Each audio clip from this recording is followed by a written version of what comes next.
Yes, indeed, we are back in the building.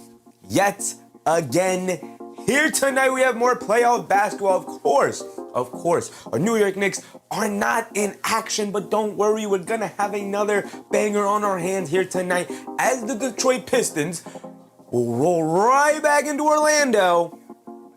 The 1 versus the 8, the 1 down 2-1 in this series. Looking to tie it up at 2-2. A very desperate Detroit Pistons team. Let's see what we got cooking up here tonight. Let's go ahead and start the show.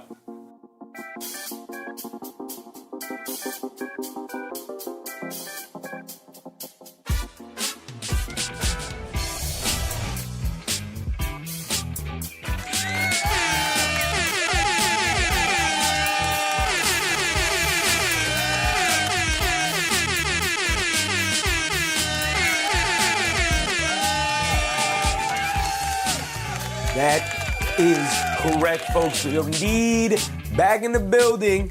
And of course, our coverage of the NBA playoffs here in 2026 continues tonight. We have a very, very important game here. This feels like a do or die game for the Eastern Conference's number 1 seed, the Detroit Pistons. Mr. Cade Cunningham himself and the Pistons, the number 1 seed, winning 60 regular season games, puffing out their chest going into the playoffs only to lay an egg so far in this series. As I'm pretty sure we're all on the same page in saying that Orlando has kind of felt like the better team, just slightly. It's been very even, it's been back and forth, but for me at least, it feels like Orlando has Detroit's number just a little bit. In the 2 games that Orlando has won, it has felt as though Orlando was the 1 seed taking on the Pistons as the 8 seed, the up-and-coming upstart Pistons. They only have 1 guy who can create a shot on their own, and that's Cade Cunningham. How did that team win 60 games? Here we are, here tonight. Detroit getting clowned on a little bit by the rest of the league has an opportunity tonight to quiet all the skeptics. Mostly because so far in this series, Detroit has kind of just had one awesome quarter. That third quarter in game 2 is the one game so far that Detroit won where they came out and they went on a 30 to whatever it was run in that quarter.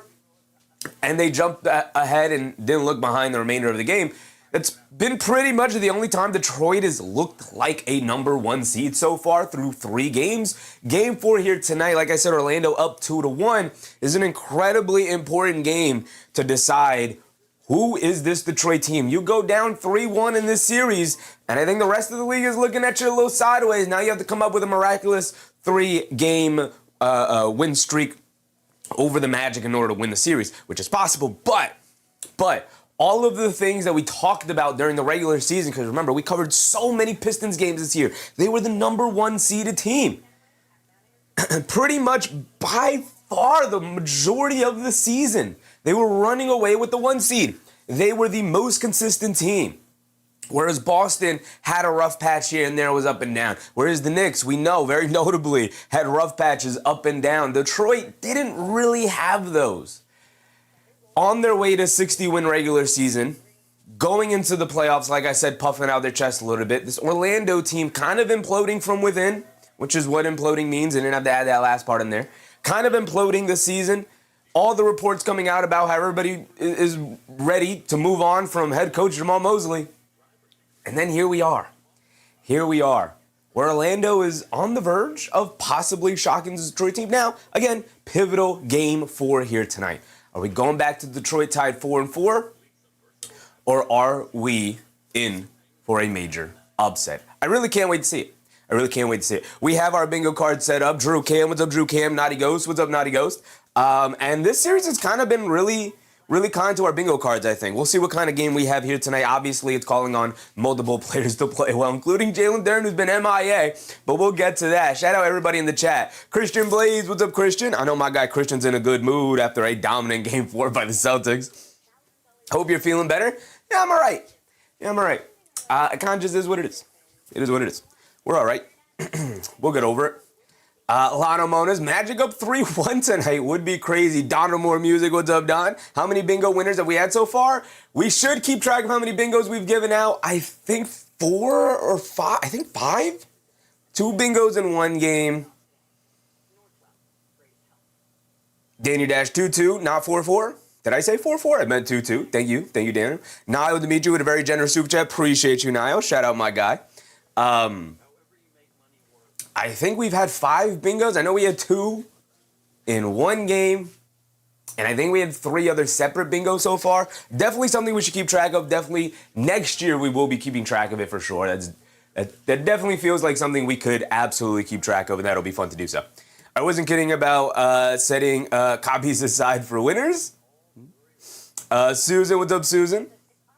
Absolutely, Don, absolutely. Christian said, retroactive bingo from the Celtics fourth quarter with Tatum. Was it Tatum, right? We needed Tatum 25. What did he end up with? Did he end up with 25? I'll hand it out. I will. We'll double check it in a second. Niall Dimitri, Drew Cam, Naughty Ghost. Shout out everybody in the chat. TT in the morning. George Persons, Bruce Fowler as always. Who else do we have? Ian Parkins, appreciate you, brother. Johnson, my guy, that's my Johnson. Albert, what's up, Albert? Keith Modeste, what's up, Keith? Nikki, what's up, Nikki? Lionel Monis, Rudy Pooty, Susan, as always, David Osh Jr. earlier as well. Appreciate you guys. Dennis Barnes, what's up, Dennis? Knicks fans locked in on the Pistons. Let's go, Knicks. Yes, sir, brother. Yes, sir. Spark said he had 30. Did he? All right. Let's retroactively give out bingo for that game. We'll do it right now before we get to the start of this game here tonight. But that's fun. As we set up for that, shout out everybody in the chat. What we can do is I go ahead and try to give that the word. Run through the rotation here. Cade Cunningham has been as advertised. He's done exactly what he has always done. He's done exactly what he did last year in the playoffs, what he did during the regular season. It's completely what has rounded out his game and made him the MVP candidate that he is. Keith said, hope your health improved. We're good, brother. We're good. It's just allergies, just congestion. Just hits me a little harder than most. That's it. We're good. There we go. Where were we? Cade Cunningham has done exactly what he has always done during these playoff runs, going back to last year, this year, and then also what he did during the regular season. It's kind of everybody else who we're looking at sideways and we're like, yeah, this was part of the issue. This was part of the problem. Everybody knew that this team was limited. It's Cade Cunningham or bust for this Pistons team. It feels like he's got to go off with 35 and 10 every night just for them to have an opportunity of even being in these playoff games. Let alone if he has a poor shooting night like he did the other night and Orlando was able to pull it out at the end. But you look at Jalen Duren, his secondary star, first-time All-Star. He's probably going to make All-NBA. And he has been MIA here in this series. Missing in action. Jalen Duren, where are you? Where are you? A missing persons report is being filed all over Orlando, all over Detroit right now. Nobody knows where you are because you haven't been in this series, I'll tell you that. Wendell Carter Jr. is eating your lunch. Y'all sat down at the table thinking y'all were equals, going to go toe-to-toe. Jalen Duren thought he was the big man on block, thought he was a big bully, and Wendell Carter Jr. just snatched his lunch out from under him. Doing too much? What's up, doing too much? This is a bad matchup for the Pistons in the first round. It is kind of a pretty bad matchup for the Pistons here in the first round. It's funny because I think they would have dominated the Hornets. I think the Hornets, as fun as they were, as fun as they are, and as fun as they had been a regular season team, and the rivalry that seemed to be brewing between the Pistons and the Hornets, I don't think the Hornets could match up physicality and size-wise on the inside, whereas Orlando loves to match up physicality-wise, right? And I think Orlando was kind of sitting back in their seat thinking, all right, yeah, Orlando is, their team is blown up. And Charlotte, we can handle Charlotte. We're good in the first round. Let's worry about the second round. We got Cavs or Raptors, probably Cavs, right? And I think they were sitting back in their seat like, okay, cool. We're going to lock in for the first round. We're going to breeze through that one. And now they're in a dogfight. Now you're down 2-1. This team has not looked ready to go here in the playoffs so far. Mark, what's up, Mark? Outside of Cade Cunningham, I'm looking around. I guess Thompson has been as expected, as advertised, but honestly, that, again, is not much, considering Thompson doesn't have much of an offensive game. And then Tobias Harris has at least stepped up a bit here. Shout out the next guys I just talked about, All-Star Thompson, Tobias Harris. Tobias Harris has at least stepped up a bit here as a secondary scoring option, but when your secondary scoring option is Tobias Harris, you're not going to go far in the playoffs. It's a bit of an issue. Clownhead, what's up, Clownhead? Thank you for the subscription, brother. Hope you're having a good time tonight. Mark, what's up, Mark? Let's get ahead. Let's hand out these gifted membies for the retroactive bingo in the Celtics game. Hold on, let's double check that, just to make sure that is what we needed, right? I know you guys wouldn't steer me wrong, but I'm like, that was the last thing we needed, right? That was Celtics 76ers. That was the diagonal. That was the diagonal, and yep. As you can see here, we ended the night early just because it was a blowout game and we didn't expect them to come back in. We needed the diagonal bingo. Jason Tatum for 25 points. Y'all say he ended up with 30. I didn't even go check it, but I'm going to take your word for it. So we're going to hand out a retroactive bingo because that was a game we covered for sure. And we didn't stick around for it, which we probably should have stuck around for to see at least if we could hit bingo. But shout out to you guys. We're going to toss that out to the community now. Oh my goodness, this password thing. I don't know how you can go in and change it so that you don't need a password every single time you want to do this, but there you go. Yeah, it went through anyway. All right. Rose, what's up, Rose? Dogcatcher, what's up, Dogcatcher? Roger G-Wall, what's up, Roger? Theknon Gambles, what's up, Theknon? Knicks for real, what's up, Knicks for real? How long until tip-off? We have about 7, 8, 9 minutes, usually 10 minutes after the coverage starts is the tip-off of the game. So if they say it starts at 8, that means tip-off time is probably around 8:10. But here in the playoffs, they have been a bit earlier than normal. Mike, what's up, Mike? I don't want to do that. Just put that through. Thank you. Thank you. There it goes. There it goes. Shout out everybody in the chat. Shout out all of the people who were gifted a membership. Thank you for hanging out with us here tonight. We should be on, ready to go here for a very, very fun game. I can't wait for it. I really, really can't. I really, really can't because this is outside of my Knicks series, outside of our Knicks Hawks coverage, this has been one of my favorite series to watch so far in this first round. Outside of the second half of Game 2, the series has been incredibly entertaining. So real quick, before we get there and before we get over to our bingo card, let's run through Orlando real quick. Ron Holland has been removed from rotation. They need scoring, they need shooting, and Ron Holland doesn't provide really either of those things consistently. Isaiah Stewart has kind of been nullified in this series for the most part. The defense has been there, but they're not getting offensive production from this front court at all. Goga Bitadze and Wendell Carter Jr. have been phenomenal, keeping these guys down.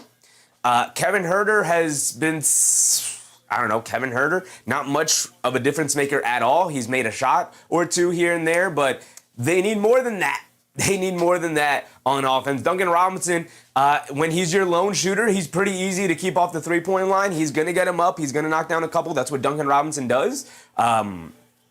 But again, when he's your only three-point threat out on the perimeter, outside of the ball handler and Cade Cunningham, it's not that hard to deny him the ball and run him off the three-point line and keep him away from shooting open threes. End of days, what's up, end of days? Bonita Crandon, what's up, Crandon? Muhammad, what's up, Muhammad? The Fleas, what's up, Fleas? Karis LeVert is supposed to be that wild card off the bench, and he hasn't gotten consistent minutes to do so, partly because when he's out there, the defense isn't great and the offense is erratic.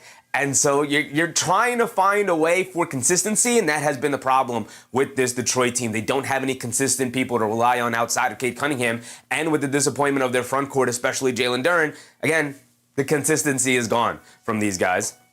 Dennis Jenkins is supposed to be the guy off the bench for them. Remember, he was a two-way player, a G League guy, then converted to a two-way player, then converted to a full-time contract with how well he had played during the regular season. Cade Cunningham goes out with an injury. Dennis Jenkins struggling a bit, steps into the starting spot, seems to have found his game, and since going back to the bench for Cade Cunningham, has lost it again. So I don't know what it is with Dennis Jenkins, but right now, the lights may be just a bit too bright for him. They're going to need him to step up much, much more here if they want any chance of pulling this series out against them. They need somebody to step up outside of Cade Cunningham.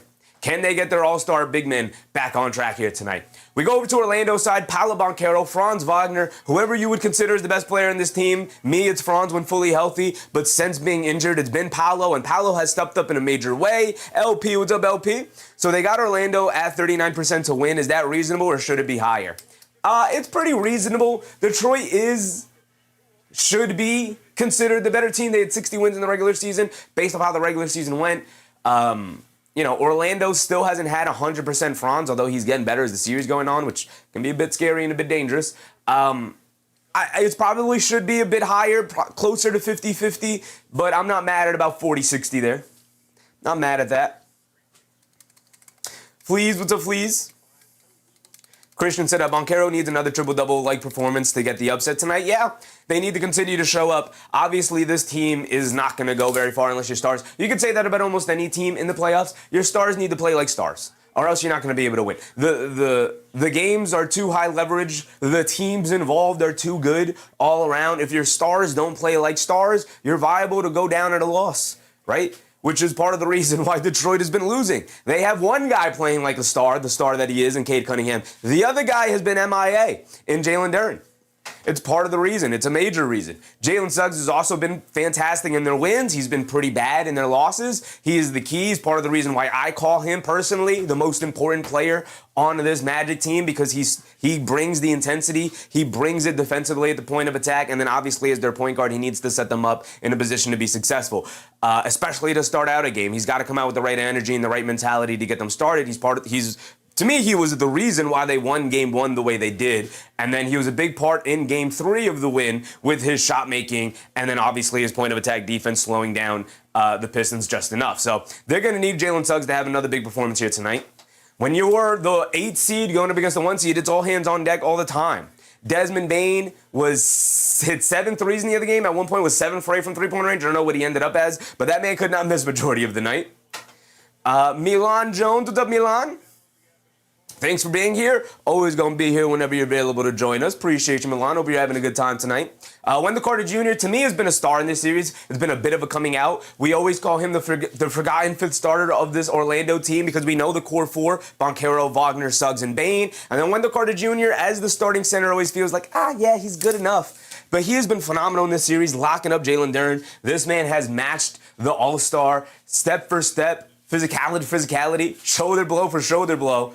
And he has held them down to 10 and 5 averages in this season. We're going to jump right into the jump ball here. Not much else to go with the Magic with the end of the bench guys. They just got to continue to play well. They didn't even reset the score of the last game. That's how bad the Celtics game was. We didn't even reset it yet. But here we go. Jump ball. Jalen Duren wins it out, and the Pistons will bring it down to start game 4. Here we go. Let's go ahead and pull this up. Here's our starting lineup. It's the same as it was, as it has been. Detroit turns it over. Bane picks it up. He's bringing it down the other way. Cross-court pass, Carter Jr. in the corner to Suggs. Suggs in the left corner. Spins, driving it down. Spins again, kicks it out. Wendell Carter Jr., a left wing three. He got it to go. And that's one way to start the game for Orlando. Remember, we are in Orlando. Game 4 on the road here for the Pistons as they split the start at home. Duren in the post against Wagner. He faces up, shovels it back out of Cunningham. He's going to pump fake, drive to his left, step back, fall away midi. Comes up short on it. Banchero, the rebound. We're off and running the other way already. Angela Harding, what's up, Angela? Lorenzo, what's up, Lorenzo? Banchero coming to his right, spins. Has it in the post against Cunningham. Looking to work here. Driving to his right, along the baseline, sees a double team, gets caught in the air, kicks it out to Bane. Bane an open look from 3, and he stays on fire as he knocks down one. It's 6-0 to start. Okay, Detroit, what kind of answer do you have here tonight? First 2 shots of the game goes to Orlando, both of them threes. Cunningham up top being guarded by Wagner. Cunningham gets it over to Thompson. They lob it over the top, and it's a turnover. And not even just was it was going to be a turnover as Suggs jumped the passing lane and got the steal on the interior pass. But even before that, they call the offensive foul on Jalen Duren pushing off on Wagner in the post to get open.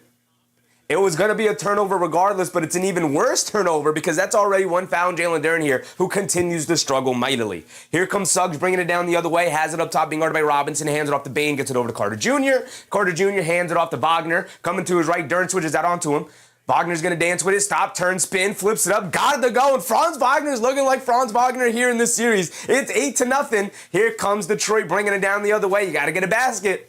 You got 0 up on the board right now. We're almost 2 minutes into the game. Cunningham lobs it over the top. Harris, jab step coming to his left, spins to his right, down the lane, flips it up, draws the foul, and he gets the shot to go down or go to the foul line for one more. You got to remember the extender is in the building tonight. If you don't know who the extender is, that is referee Scott Foster. The league loves to send Scott Foster in these pivotal series where you want to see a series be tied up. Scott Foster, not my favorite official. I don't know if he's anybody's favorite official. He's in the building here tonight, though. Lorenzo said, Wolves just won without them. They did. Without Dante DiVincenzo and without Anthony Edwards, they did win that game. I do think the Wolves will win that and move on, regardless of Anthony Edwards and Dante DiVincenzo's availability. Harris knocks down his and one free throw. Here comes Suggs. Gets it over to Wagner, being guarded by Harris. Suggs coming to his right, crosses over to his left. Euros right past Tobias Harris, gets the lefty finger roll to go. And Franz Wagner's looking like Franz Wagner, guys. He's looking like Franz Wagner, which is a scary paradigm for the rest of the East here. Wagner crossing over, Cade Cunningham crossing over on Wagner, shoots the little half spin, fall away, mid-range fall away. Mid-range jumper, got it to go. Bain on the left wing, being guarded by Robinson, coming to his left, stops, turns, spins, got nowhere to go, kicks it up top to Suggs. Suggs, being guarded by All-Star Thompson, coming to his right, crossing back over to his left, stops and pops over Thompson. Suggs can't get it to go. Rebounded by Cade Cunningham, bringing it down the other way. It's a 5-point game, 10-5. Now that Detroit's up on the board, I'm sure they're feeling a bit of ease. They get over to Duncan Robinson, coming to his right up the screen, pass fake, got nowhere to go, kicks it back up top to Cunningham. Cunningham dancing with it, picks up his handle, lobs it down low. Suggs comes over and gets the steal again on Jalen Duren interior passes. They get it inside. Paolo Banchero on the break for a two-handed slam. And a timeout for Detroit, as yet again Orlando comes out, taking it right to the Pistons. It's Cade Cunningham or bust here for the Detroit Pistons. Cade Cunningham trying to feed it to the inside to Jalen Duren, but he's not doing a good enough job of making himself available, number one. Cunningham forcing it, trying to get his big man involved. Duren with zeros across the board, 2 turnovers, 1 foul. That last turnover is not going to be on him. It's going to be on Cade Cunningham on the pass. But man, he is not playing big on the interior at all. Every single time they look to pass it to Jalen Duren in the post. And it's not even in the post. It's usually off of rolls or seals in which Jalen Duren is trying to make himself available. But the second anybody in the Pistons looks his way, Jalen Suggs, who's guarding All-Star Thompson, and he doesn't have to guard All-Star Thompson because All-Star Thompson doesn't have a perimeter game. This is part of the reason why at times All-Star Thompson sees his minutes limited in the playoffs. Because teams do not guard All-Star Thompson, and there is no possible way that All-Star Thompson can consistently make them pay because he has no perimeter game whatsoever. And so Jalen Suggs being matched up with All-Star Thompson defensively is purposeful, obviously, for the Magic and for Suggs because Suggs is just great at reading the court, and the second they look inside to Jalen Duren, Suggs is immediately jumping the pass and going for the steal. Right? And that has already happened twice tonight. This time it results in the turnover on a steal from Suggs. The other time would have been a steal from Suggs, but prior to that, Duren picked up an offensive foul just to get free in order to try and receive a pass. Mighty Montreal, what's up, Montreal? Duren has been useless. And he's not even like locking in on the boards, not even locking in on the defensive side of the ball. He has been completely removed from this series entirely. So much so that JB Bickerstaff went to his third big man off the bench in Paul Reed looking for some kind of production before going back to Jalen Duren when Isaiah Stewart was time to check out. He actually went to Paul Reed over Jalen Duren for a stretch in these Game 3. Vic, what's up, Vic? Mark said, why does it look smoky in the arena? Were they shooting fireworks? They might have had an extravagant pregame introduction or something, probably. Sons Jen, what's up, Sons Jen? He said he's been so great, it's been great to watch him. Are we talking about, we're talking about Brooks? Dylan Brooks. Shout out Dylan Brooks for showing up in the playoffs. It's not going to go well. We knew it wasn't going to go well. Shout out Dylan Brooks. Christian Blaze said, dang, if the Pistons choke this series, the East winner will most likely be Boston versus New York or Atlanta winner. Yeah, Cleveland not looking so good. I am not a believer, never have been a believer in Cleveland. After the James Harden trade, became even less of a believer in Cleveland, considering they went out and acquired a career playoff choker. Don't know why they thought that was their solution. But, yeah. But I'll tell you what, Christian, at this point, can we even count out this Orlando team if they make it? Now there's a lot more to cover. A lot more to cover. PK, what's up, PK? Daniel Dash said, does everybody know that I am at Adelaide, South Australia? Probably not. Probably not. My guy Daniel's down there in Australia. Time difference is crazy over there. Time is in now, Daniel. Time is in now. For me, it is 8:15 p.m. EST time for me. Lionel Bonus reminding people of the like button. Appreciate you. If you guys are enjoying the show, remember to hit that like button. Very, very much helps. All right, here we go. After the timeout, Cunningham bringing it down, gets it over to Tobias Harris on the left wing. Harris gets it over to Duren up top, being guarded by Carter Jr., over to Robinson being chased by Bane. Robinson up top, gets it over to Cunningham coming off the screen, being guarded by Wagner, coming to his left, hesitates, going along the baseline, gets stripped. Suggs picks it up, home run pass to Bane. Bane down the lane, attacking Duncan Robinson, goes right through his chest. And it's a foul on Duncan Robinson. Bane will go to the foul line for 2. It's already a 7-point game, just under 9 minutes to go, literally 3 minutes into the game. And Orlando has the possibility of going up 9 here. Showing Cunningham attacking along the baseline. Wagner sneaking his hand in there and slapping the ball loose. Man. CEO King, what's up, CEO? Garland seems to be a better fit than Harden as of late. I think always was. I think Garland was always a better fit than Harden. The issue was that he was just not healthy. As Bane misses the first free throw, he's going to have another one coming. Jaren Jackson Jr. and John Moran in the building? I guess supporting former teammate Desmond Bane here tonight. Interesting, hilarious, but cool. Pretty cool. Showing up to the playoffs to support your former teammate. Actually, that's pretty cool. I kind of like that. Jericho Johnson, what's up, Jericho? Bane does at least knock down the second free throw. Here comes Cunningham bringing it down against Wagner.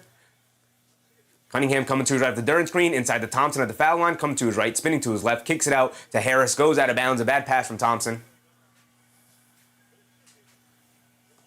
And another turnover. That's 5 turnovers. They have as many turnovers to start the game as points. 5 turnovers for Detroit. 5 points on the board. 3.5 minutes into the game. We just started. 5 turnovers already. High Vibe with a very generous super chat. Appreciate you, High Vibe. I'll read it in a second. Banchero spins down the lane, draws the foul. He's going to the foul line for 2. Detroit also hacking and whacking away right now. The defense not even good either. Offense and defense is sputtering right now for Detroit. Can they get back on track? My guy, the High Vibe, he said, when the Knicks beat the Celtics, the haters are still going to call it a fluke, but the real ones know. Chef, my guy. Appreciate you, High Vibe. Obviously, we got to root for the Knicks all the way to the end. It is championship season here for the New York Knicks. It's championship or bust. Banchero knocks down the first one. Got another one coming. 9-point lead here early. Lana Mona said Detroit is playing scared. They're playing as if they have no direction right now. Again, the ball's in Cade Cunningham's hands to make every single decision. They put the ball in All-Star Thompson's hands, and he threw it away, out of bounds. Banchero knocks down both free throws. It is an early 10-point lead here for Orlando. Okay, Detroit, you're not out of it. It's a 10-point game. Literally, you got the whole game left to work with. You got to find some rhythm here, though. 5 points through 4 minutes so far. And really nothing going on. And they turn it over again. Wagner shot out of a cannon against Duren. Just fends him away. Lowers that shoulder. Not really lowers the shoulder, but extends that shoulder a little bit. Gets Duren up out of the way, and he gets the layup to go out on the break. 17-5. Cunningham bringing it down. Attacking against Wagner. He pokes the ball loose again. It's another turnover. That's 7 turnovers now for the Pistons. Banchero will get loose with the handle. Rhythm dribble, pull up 3, knock me down, we're blown up. Can't get it to go down. Battle for the rebound, knocked over to Harris. Woo. Roof would have exploded in the building. Might have exploded here in my room. Tobias Harris down the lane on the break against Wagner. Gets the layup to go down. He's going to calm things down just a little bit there. 7 points to 7 turnovers. They're still tied in the same amount of turnovers and points they have so far here tonight. Wagner up top being guarded by Cunningham coming to his left. And it's a foul on, it looks like Tobias Harris trying to muscle up Paolo Banchero as he was coming up, trying to come up a set of screen. Morty said, time for a timeout, Detroit? We just came from a timeout. When it was 13-5, they called the timeout. Now it's 17-7. Not trending the right way. Bruce Fowler said Biggerstaff clueless. I'm not even going to put the whole blame on Biggerstaff. He has not been good at all, don't get me wrong, so far. As Bane walks to a mid-range jumper over Thompson, got it to go. 19-7. But this is a flawed roster. We all knew it was a flawed roster. We all called it out during the regular season. The only people who didn't see it were Pistons fans. Cunningham coming to his right. Most Pistons fans. Some Pistons fans saw it. Thompson dancing with it at the foul line, leaning in, puts up the little fall-away jumper over Suggs off the back rim, can't get it to go. Carter Jr., the rebound, gets it back to Suggs. Blows right past Thompson, crossing over to the basket, lobs it up top. Carter Jr. can't get it to go. Really bad pass from Suggs. Here comes Thompson pushing it the other way. Over to Harris in the corner, being guarded by Anthony Black. Gets caught in the air and a turnover. A travel. Oh, no, a foul. A foul. Come on, Anthony Black. Would have been a turnover, brother. Would have been a turnover. We got 7 minutes to go. It's going to stay here with Detroit. They catch a bit of a break there. Troy Jeffries. What's up, Troy? TT in the morning said, absolutely embarrassing. A rough start. Although, look, it's a 12-point game right now. It's not 19-0 or anything like that crazy. So, obviously, still a ton of time left. We'll see how it plays out. But right now, Detroit sputtering a bit. They got no options. Cunningham curling off the screen, comes up well short on a mid-range jumper. Rebound goes right back to Duren. Hands it back off to Cunningham, coming to his left. Knocks down the pull-up jumper. Left wing three. There's a three-point shot going down for Cunningham. There you go. Here comes Banchero bringing it down. Banchero up top, being guarded by Harris, crossing over to his right, Euros to his left, inside the Carter Jr., goes up strong, gets blocked from behind by All-Star Thompson. Both guys hit the floor. Some contact, look clean up top, though. Here comes Cunningham, crosses over to his left, goes all the way to the rim, kicks out the last second. Tobias Harris, right corner three, he's open. He can't get it to go down, fight for the rebound. Duncan Robinson comes flying in, knocks it loose, but Banchero able to pick it up. Bain shoves it back to Banchero, full head of steam, blowing past Cade Cunningham, and that's 2 fouls on Cade Cunningham there. I believe that's 2 on Cade, isn't it? That's going to get him out of the game? Or is that only 1? That might only be 1. But so far, every starter here listed with 1. No, that is 2. That is 2. They just updated. That's 2 fouls on Cade Cunningham there. Probably going to have to come out of the game now. Banchero going to the foul line for 2. That was a phenomenal clean block by All-Star Thompson there on the Carter Jr. dunk attempt. They just showed the replay there. Phenomenal block. Nick Yak, what's up, Yak? Great to see, man. Great to see. Morty Man said, go Cade. Cade's their only hope here right now. Banchero knocks down the first one. He's got another one coming. 20-10. Is Cunningham going to remain out there? Cade Cunningham's going to remain in the game.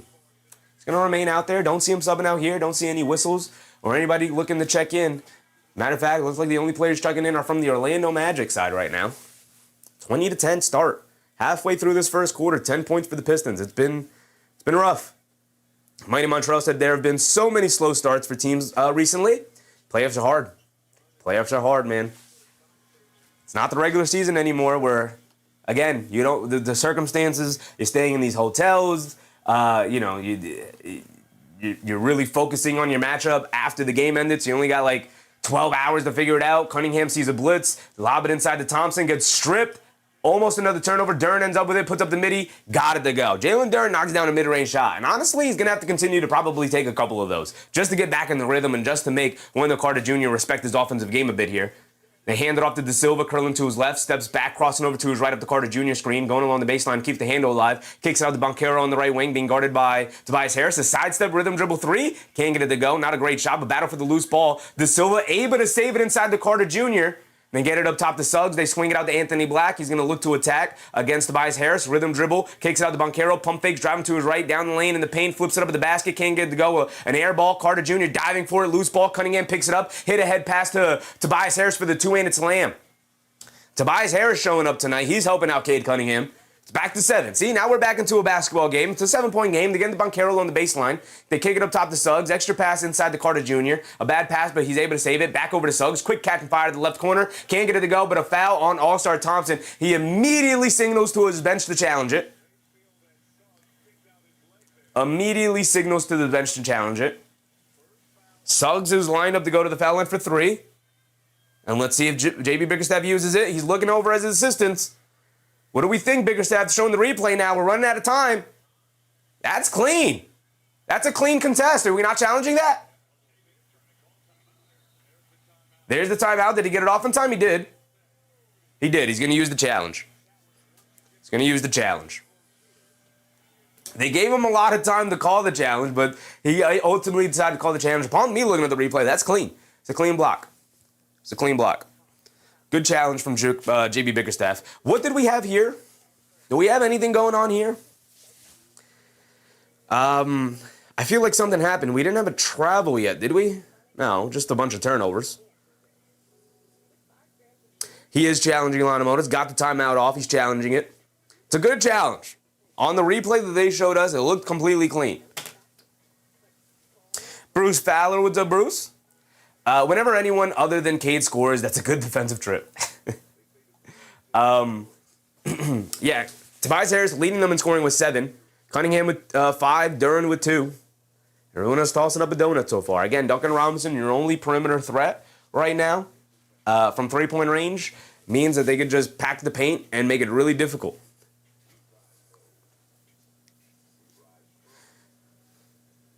Christian said, well, that'll be Thompson 2 blocks. Yep, already on 2 blocks. And we have any player for 3 blocks. We also have Thompson for 3 stocks. So one more steal, we have that. One more block, we have any player for 3 blocks. He's on his way. Not, what's up, Not?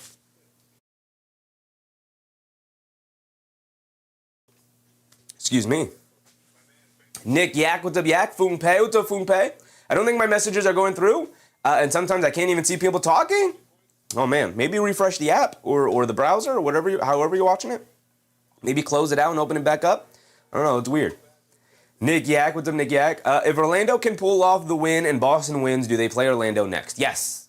The winner of the Boston series, Boston versus Philly, will play the winner of Knicks Atlanta. The winner of Detroit Orlando will play the winner of Cleveland Toronto.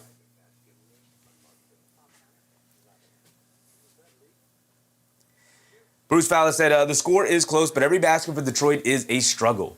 Yeah, every basket for Detroit so far has been a little serendipitous, just a little bit. It was a long rebound. They got Harris on a hit ahead, went all the way to the basket twice on a finish. Harris had an and one in the lane. That was a nice play that they got in the half court. Harris making something out of nothing. Cunningham knocks down a 3 off an offensive rebound relocation out of the left corner. Also knocked down a turnaround fall-away mid-range shot. Pretty decently contested, but Cunningham can knock those down. And then Duran knocked down a mid-range shot. So far, outside of fast breaks and transition opportunities, they haven't gotten anything inside. Benzino, what's up, Benzino? I just learned there's half-hour time zone differences in Australia. It's pretty big. It's a pretty big time difference.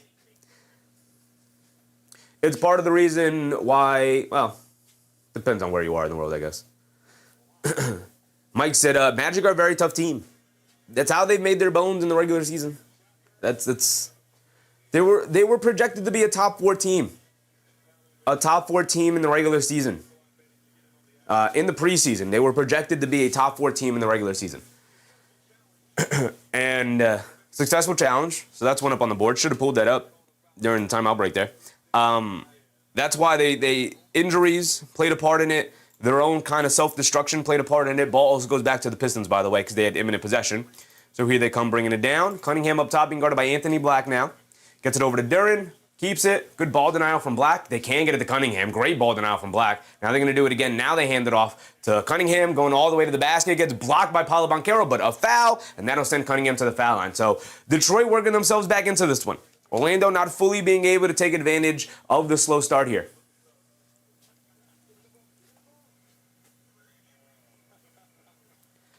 So let's pull this up. This is a successful challenge, or it was a successful challenge. So let's update our bingo card now, because we have Cunningham at the foul line for 2. Every point's going to matter in a game like this. Got to knock down your free throws. Cunningham makes the first one. He's got one more coming. We also have Bane with 1-3 so far. We have him up here on the bingo card for 3. So we have, where is he at? Where's successful challenge? All the way down here. There we go.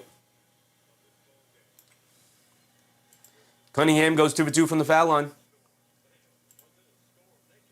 And Orlando will bring it down.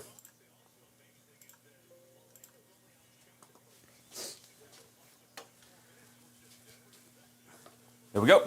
21-16, 5-point game. They're right back into it. Banchero up top, attacking to his left, down the lane, kicks it out. Carter Jr. wide open left corner 3. Can't get it to go down. De Silva the offensive rebound, and a loose ball foul on Javonte Green. And they're in the bonus, so that's 2 free points, should be. Knock down your free throws, Tristan De Silva.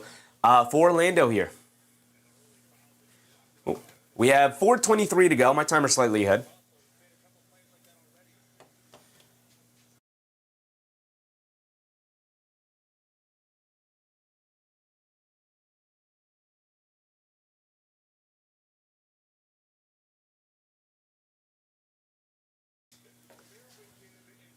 De Silva misses the first free throw. Got another one coming. TT in the morning said, why did JB take out Harris? Usual rotations. That's their usual rotations. Christian said, maybe I'm too Joe Mazzulla minded, but Duncan Robinson getting 0 shots up and 41% three-point shooter in 7 minutes makes no sense to me. He's their only three-point threat. So it's very easy to just key in on him and not leave his side, especially when you can play off of Thompson. You can play off of Tobias Harris a little bit because you're not really too concerned with him getting open from three. So it's very easy to just, when there's only one three-point threat, as Cunningham curling off a screen, knocks down to three, and here we go. We got a ball game, back to three again. Back to a three-point game. De Silva did knock down the second free throw. Paolo Banchero bringing it down, has it on the left wing, up top to Carter Jr., swings it over to De Silva. A quick catch and fire off the handoff, throws up an air ball. And Orlando going ice cold now from the field. They took out Franz Wagner, and Banchero's not coming through. He's got 6 points, but 1 for 4 from the field. And everybody else going a little ice cold. No, Wagner's still in the game. Can we give the ball to Wagner? He was cooking to start. But here we go. Cunningham bringing it down. 3:45 to go. LeVert has it up top now. Gets it over to Duren. Duren being guarded by Carter Jr. Hands it off to Cunningham. Coming to his right. Foul line pull-up jumper. They leave him. Expecting a switch. Offensive rebound to Duren. Throws it down with the big left hand. There you go. Jalen Duren getting involved. There you go. Here comes Banchero bringing it down. Crossing over to his left. On a screen in the backcourt from Carter Jr. Javonte Green guarding him. He already has the 1 foul. Just picked it up. Cunningham with 2 fouls. And they left him in the game, which is a risky move, but it's paying off because he's done a good job staying out of foul trouble. They get it inside to Carter Jr., they kick it out to Banchero, they swing it out to De Silva, catch and fire from 3, throws up a brick air ball, hit the backboard, no rim. My goodness, De Silva. That's 2 air balls now. 14-3 run for the Pistons, they're right back into it. LeVert coming to his left off the Duren screen, kicks it out to Herter. Herter in the left corner being guarded by De Silva. Back to Duren, puts up the mid-range jumper again. Rattles it in and out, can't get it to go. But Duren's going to have to settle for a lot more of those, man. He's going to have to knock down those shots. Anthony Black on the right wing, crossing over, sees 2 defenders. Now they retreat. Black gets it up top to Wagner, swings it over to Banchero. Banchero calling for the screen from De Silva, coming to his left, on the left wing. In and out dribble against Herter. Down the lane, kicks it out to Anthony Black. Pump fakes, ran off the line, taking the baseline. Goes under the rim, kicks it out to Banchero. He'll put up the 3. Banchero throws up an air ball brick himself as he hits the side of the backboard with no rim. My goodness, a straightaway 3. The shooting from Orlando has completely disappeared, and it's a 1-point ball game, and Detroit has the opportunity to take the lead. We're going to get a timeout from Detroit first. My goodness, what happened, Orlando? What happened? The shot completely abandoned them. Franz Wagner got up to an incredible start, and he hasn't touched the ball since. What are we doing? What are we doing on that? Whereas Detroit just calmly got themselves back into it, led obviously by their all-star player, Cade Cunningham. Tobias Harris did just enough before subbing out of the game to also give him a helping hand. But there you go. There you go. Bruce said, Detroit is in a pickle. They may have to jettison some of the young talent to get an offensive star in Michigan. Yeah. I mean, this is literally everybody said this at the trade deadline. And instead of going out and grabbing a guy, they went out and they grabbed Kevin Herter. That was their big trade deadline move. They had the number 1 seed in the East, and everybody was like, hey, man, you got assets, and this is the East is open this year. Literally go out and get yourself a second star, right? And the Michael Porter Jr. thing was out there. Everybody was saying, go get Michael Porter Jr. from Brooklyn. Overpay if you have to. You're in a championship window now, so now you go in. Now you go in. You're not going to go all in because you're only trading for 1 star there, but go in. Go trade 2 or 3 first-round picks. Go trade Ron Holland and Jaden Ivey and maybe one other, maybe Danish Jenkins or something or whatever, and go get yourself a Michael Porter Jr. Nick Yak said 3 straight air balls. Man, you got to hit the rim, let alone make the shot. Hit the rim on some of these shots. Give yourself an opportunity to grab an offensive rebound at least. TT in the morning said, I don't know why they grabbed Herter either. I think it was more so just moving off of Ivy. He was going to be a restricted free agent off his rookie contract. And apparently some of the things that came out about Jaden Ivey previously as Chicago waived him, I think Detroit was just ready to move on entirely. They get it down low to Javonte Green curling off a screen, wide up under the rim by himself. He throws it down with 1 hand, and Detroit has taken the lead. There you go. Now we got a basketball game. Franz Wagner up top coming to his left, driving it down, crosses over to his right in the paint, pump fake steps through, gets stripped, but fouled by Javonte Green. And Franz Wagner, Javonte Green is upset, shaking his head, and Franz Wagner looks at him and looks at Detroit's bench like, go ahead, challenge that one too. Go ahead and try and challenge that one. That one's a foul. But Wagner will go to the foul line for 2 free throws here. Again, I don't know why they went away from Wagner so heavily with how well he had been playing to start this game. Kay Hazy said, MPJ would have made them so dangerous. And look, everybody was saying that, and maybe they reached out to Brooklyn, and Brooklyn was like, give us another Mikal Bridges package for Michael Porter Jr. and a young player. And I'm sure Detroit, if that happened, I'm just saying, maybe Detroit reached out and the price was way too high, and Detroit was like, all right, we're not doing that. Another trade will appear at some point as Wagner knocks down the first free throw. But you had to go out and grab somebody like that could have cracked your rotation at least. Herder being your ninth man, like that's not a good enough move. Karis LeVert has it up top, especially when you don't really have a secondary creator. Go get yourself another creator. Kobe White, Ayo Dosunmu was out there for you. You didn't grab any of them. Dennis Jenkins dancing with it to the rim, lefty layup, got it to go past Bataze. There you go, Dennis Jenkins. They need something, man. Wagner did knock down both free throws, by the way. It's 25-24 here.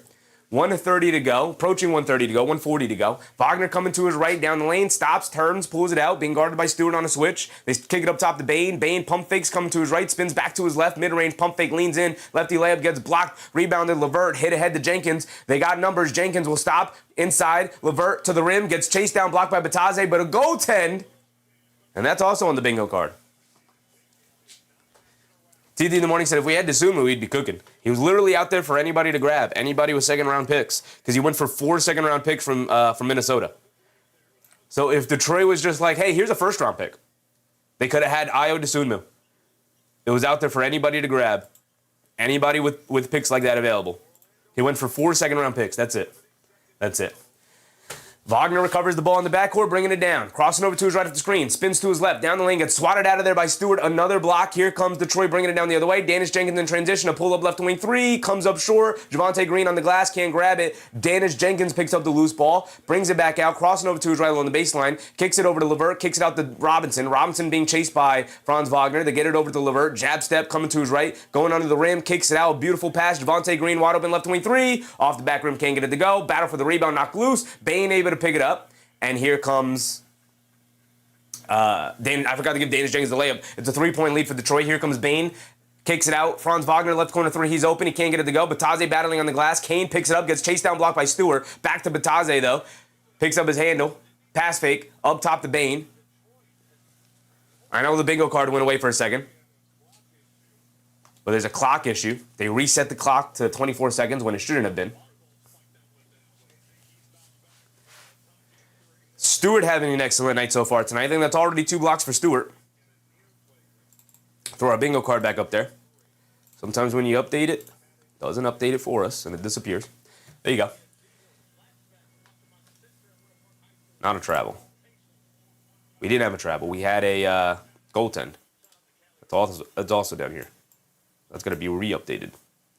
No travel yet. So the officials are talking about it. They put 4.5 on the shot clock there. And obviously the Magic are going to argue it.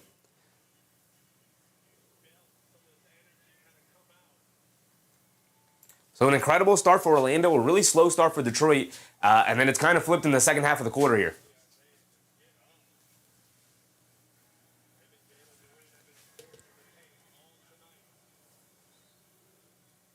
Rob P, what's up, Rob? Franz went out for a few, is why they weren't looking for him. Weird rotation then. Weird rotation. Yeah, I thought he subbed out of the game, and then I looked over, and he was still in the game when Paolo was also in the game, and they were playing mostly through Paolo. We get a timeout here. Not sure what the timeout is for. I let my timer tick down, my bad, but there's 18 seconds to go in this first quarter. Mark said, sucks for the nosebleed seats, foggy in there. Yeah, I'm not sure why. I don't know what happened. They must have had some pregame festivities going on.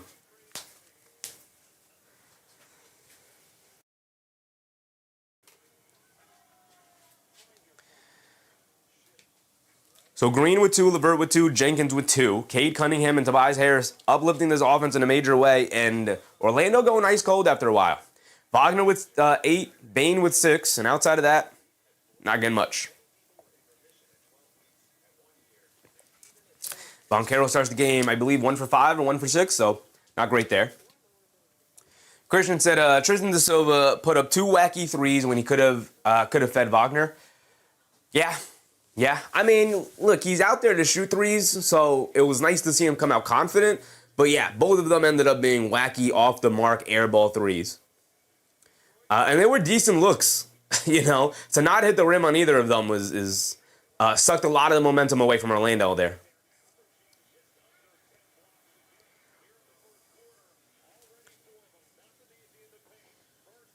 Mike said Lakers surprised you?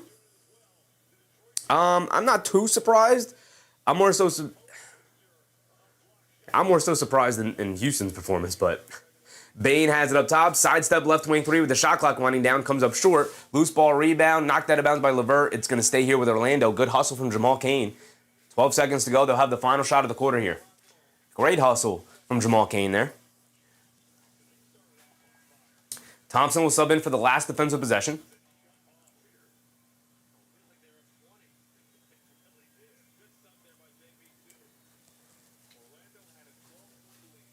Anthony Black. Got nowhere to go. Almost turns it over, but Bane in the backcourt able to recover it.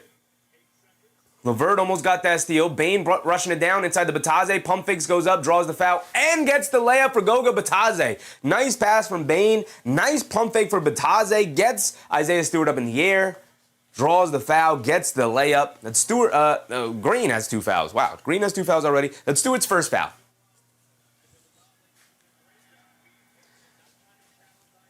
So we could be tied up at 27 here. Well, Batase just got to knock down the free throw, which has been a problem in the playoffs. League round. Everybody in the playoffs struggling from the free throw line, it feels like. So Batase got the N1, 3.4 on the clock, misses the free throw. Dennis Jenkins going to rush it down the other way. Half-court heave.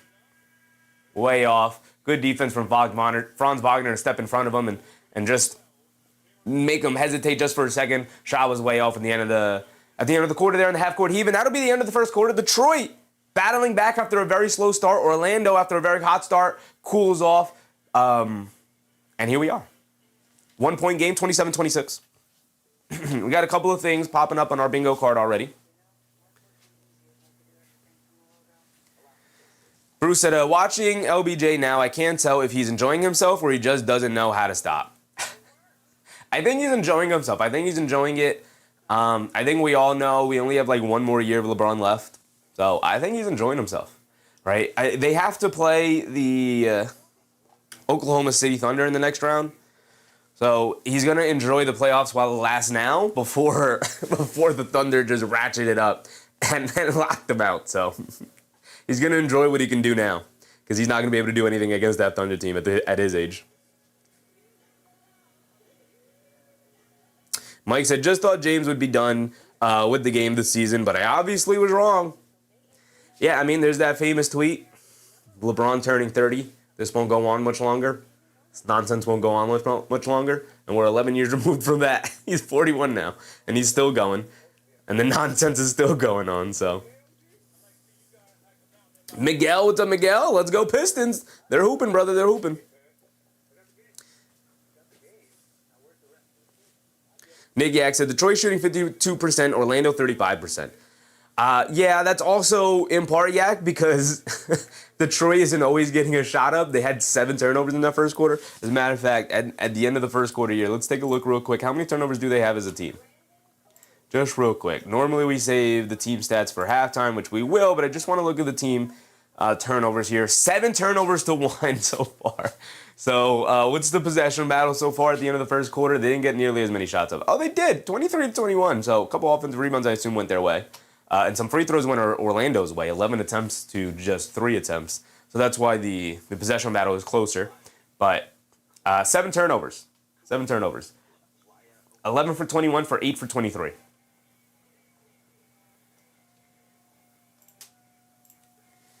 Rudy Pooty, what's up, Rudy? Villanette TV, what's up, Villanette? Lakers want OKC. They might want OKC to put them out of their misery. Maybe that. Kay Hazy said, would you consider a shooting foul a tech end a tech, a 4-point play, a shooting foul and a tech, it'd have to be an and one. And they'd have to make and they'd have to knock down both free throws. Yeah, it's a 4-point play. You scored 4 points on one play. That's the definition of 4-point play. The more traditional, easiest way to get a 4-point play is a 3-point shot, make, and a foul, obviously. But yeah. Said, how many turnovers for Cade so far? Let's take a look. Cade has 4 turnovers in that first quarter. There we go. 4 turnovers in that first quarter for Cade Cunningham. Yeah, he was very loose with his handle.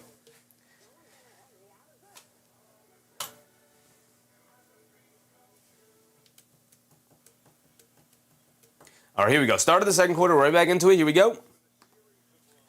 Anthony Black bringing it down against Danish Jenkins here. Good defense from Jenkins, good pressure. They get over to Bataze, being guarded by Stewart. And they're applying physicality now. The bench came in and started to bring that defensive effort back into this game. Franz Wagner driving, spins, picks up his handle, little foul line jumper. In and out, can't get it to stay. Rebounded by Harris. And here comes Tobias Harris, gets it over to Danish Jenkins. Jenkins will bring it down. Up top, crossing over to his right. Driving it down, has it in the mid-range. Wagner recovers. Danish Jenkins cross-court pass to Robinson. Ran off the line by Kane. They get it back to Jenkins. Jenkins gets in the corner to Levert. Levert gets it over to Stewart. Stewart hands it off to Levert. Coming to his left, down the lane. Tries to throw the inside slip pass. Gets knocked out of bounds. 5 seconds on their shot clock here. Miguel said, I was playing basketball and got shoved hard. How'd you respond, brother? It's all about how you respond. Christian Gore said, put a 5-point play. More rare than the wedgie. Off the inbound, Duncan Robinson misses the right corner 3. Here comes Orlando. If we're putting a 5-point play up there, brother, we might as well bring back the wedgie. Anthony Black bullying his way to the paint against Jenkins. Gets the layup to go. Nice attack for Anthony Black, who has been very quiet during this series. Brother, they need you. Anthony Black, they need you. You're their 6th man, essentially. Harris hands it off to Jenkins, coming to his right.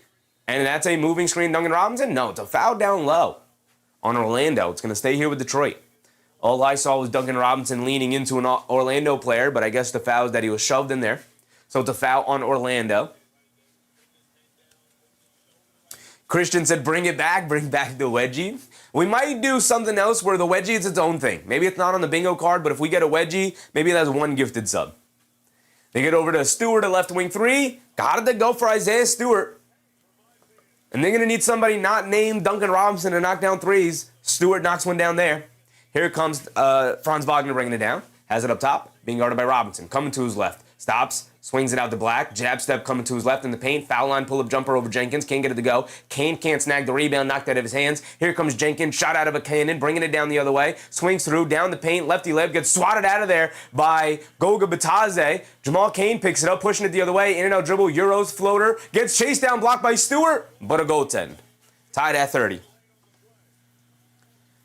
We already have goaltend. That's the second one of the game. But Stewart is chasing everything down. He's got 2 blocks. That could have been his 3rd. He's got 2. User, what's up, user? Mark my words, LeBron will average 20 points, 8 boards, 8 assists against OKC. Okay, they're still not winning it. Okay, I don't doubt that. LeBron's LeBron. You could do that. 41 years old, that's a tough ask, but Duncan Robinson goes out of the rim for a layup, blew past Bataze, who went for the steal up top as he got cross-matched onto him. Bain bringing it down the other way, leans in, floater, gets swatted out of there by Isaiah Stewart, who takes a tough fall, immediately grabs the right knee, but he's going to pop back up to his feet. He's got a bit of a limp to him, but he's going to remain on the floor. A really tough fall, and you can tell he's laboring. Well, that's 3 blocks, I think, for Stewart now. Duncan Robinson undercuts him as he was trying to defend Bain. Stewart jumps over the back of Duncan Robinson to get the block, but he got it.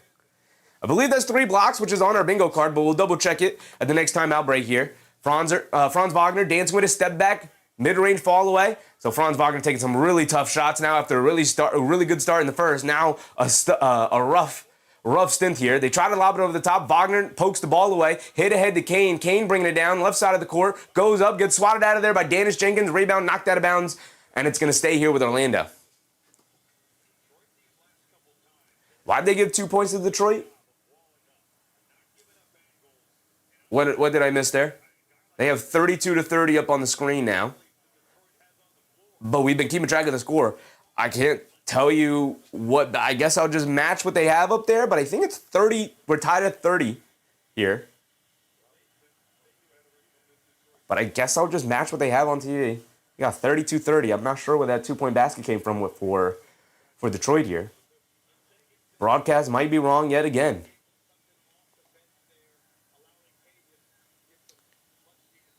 The Flea said, respect Beef Stew. They're definitely not respecting him in the paint right now. They continuously attack him. He's got 3 blocks, I believe. Kane has it up top off the inbound. They shove it over to Black. Black pump fakes down low. And it looks like another block by Stewart. Or it's just an air ball as Stewart waving his finger in the air. Don't come into my paint. Dominating the paint now since coming into the game. He's looking over at Jalen Duren like, that's how it's done, Jalen Duren. That's how it's done. Here comes Cade Cunningham, who just checked back in, bringing it down. Paolo Banchero making his way to the scorer's table. Cunningham bringing it down, going all the way to the basket, throws up the floater off glass, can't get it to go. All-Star Thompson tried to get the one-handed throw down, can't get it, but a foul on Orlando will send Thompson to the foul line for 2. 9 minutes to go.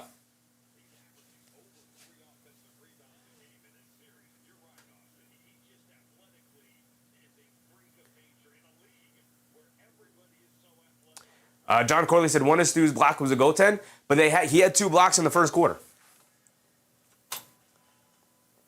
He had 2 blocks in the first quarter. So Isaiah Stewart has, 3 blocks. 3 blocks for Isaiah Stewart already.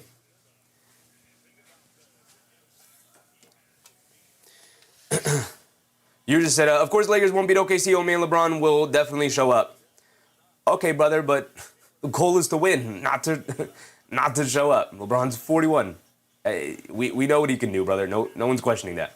They try to get it down low to Thompson. It's knocked out of bounds. It'll stay here with Detroit, though. Good hands from Anthony Black. They have 6 on their shot clock.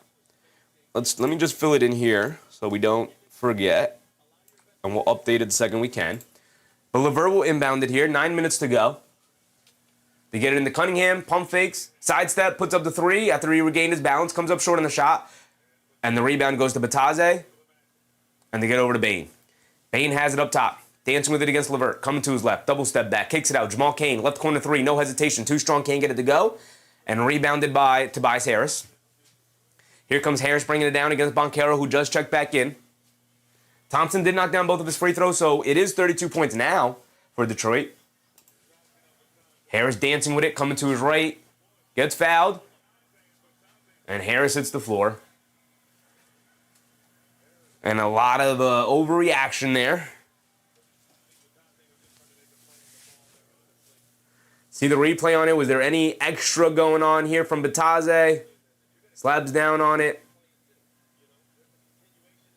I don't think that was anything too dirty. Yak said, Judge on pace for over 60 homers with 11. Oh, we talk about baseball again. Shout out everybody in the chat. Miguel said, do you think Stewart has potential to be the new Ben Wallace? No. Ben Wallace, let's not. Stewart is awesome.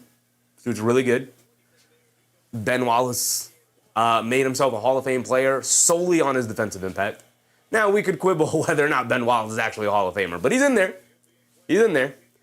As awesome as Stewart is, Ben Wallace was going toe-to-toe with Shaq. Stewart coming off the bench, you know.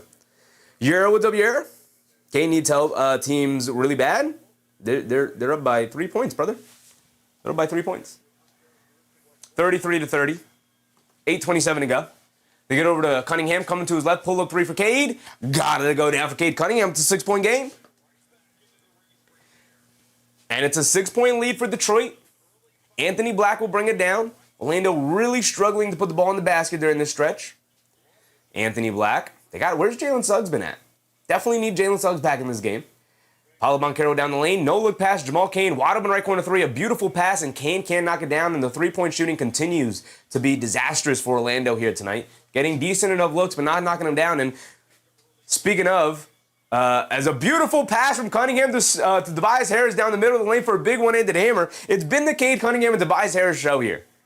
Stewart has chipped in defensively with the 3 blocks coming off the bench. And with that, Detroit takes an 8-point lead here. Kwame Robinson said, I really need Orlando to win this one. Let's go Magic. I mean, it's game 4, pivotal game 4 here. Christian Blaze said, Bataze technical foul. They did give him a technical foul on that. They did, which is where that extra point came from. So where's technical foul? Up here. All right, let's update our bingo card now. Harris for 15 seems pretty likely. He's got 10 already. Bingo card's starting to get filled up a bit. Why do you keep disappearing? There you are. There you are, bingo card. Why are you trying to hide, brother? Why are you trying to hide? Corp X, what's up, Corp? Grant Hill brought the Pistons a championship. He was traded for Ben Wallace. kind of, yeah. So Bane 3-3s, Banchero for a 30 ball. Not looking great. Banchero for 30. He's got 6 points on 1 for 5 shooting. Unless he catches fire here, not looking great. So bingo in that column's not looking too likely. With Banchero for 30 points, gonna slate us. Bane 3-3 still likely. He's got 1. Detroit boy, what's up, Detroit? Just here to say what's up to the chef. What's up, Detroit? TT in the morning said the fact Tobias Harris is stepping up for the Pistons is a miracle. He stepped up last year too. He had a very good series last year against the Knicks. A jump ball, flagrant foul, and Suggs for 3 stocks, I guess, is the next closest thing here in the column here. We could have this diagonal. Triple-double's not looking likely either, though.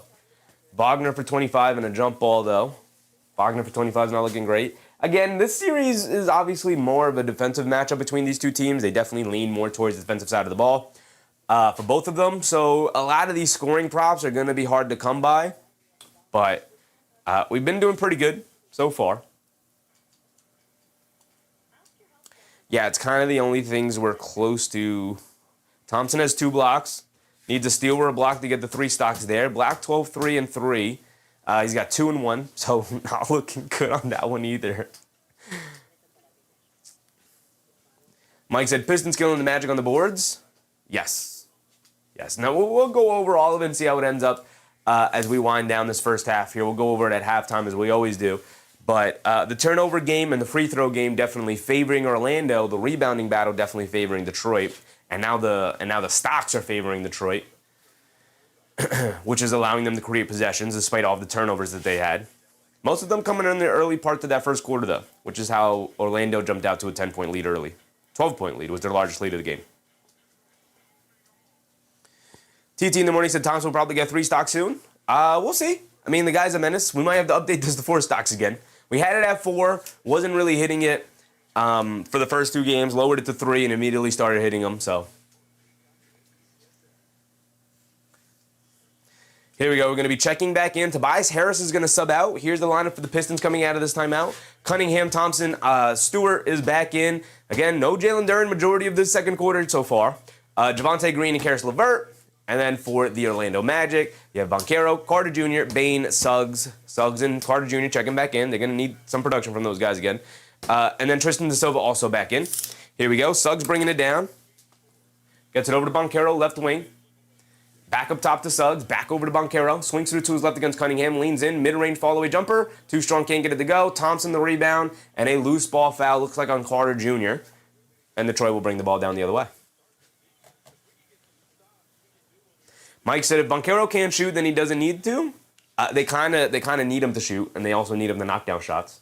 That's a big part of being a star, is shooting and knocking down your shots. And the way Detroit is playing him right now, they're putting Cade Cunningham on him, which can match up size and strength-wise and force him into jump shots. And you're going to have to knock down those little mid-range pull-up jump shots. He's never been efficient in those, but it's going to be very important for him to do so. Cunningham down the lane. Scoop layup, got it to go. Avoiding the shot block there. Coming from the weak side, and just like that, Detroit up by 10, a 22-point swing. Orlando previously up by 12, now Detroit up 10. Suggs, slip pass over to Wendell Carter Jr., gets blocked out of bounds. Looks like by LeVert, who came on the weak side to knock it out of bounds. It'll stay here with Orlando, though.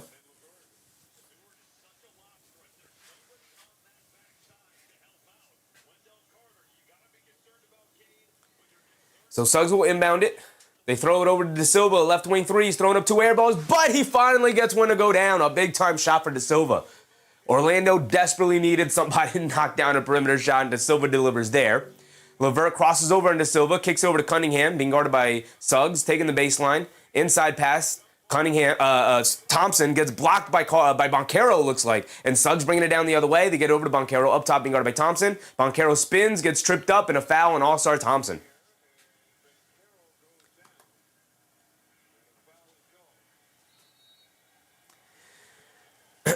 Banchero, after getting tripped up by Thompson, collided with Stewart a little bit and fell over. Stewart came over and tried to help Banchero off the floor, which you rarely see from Stewart.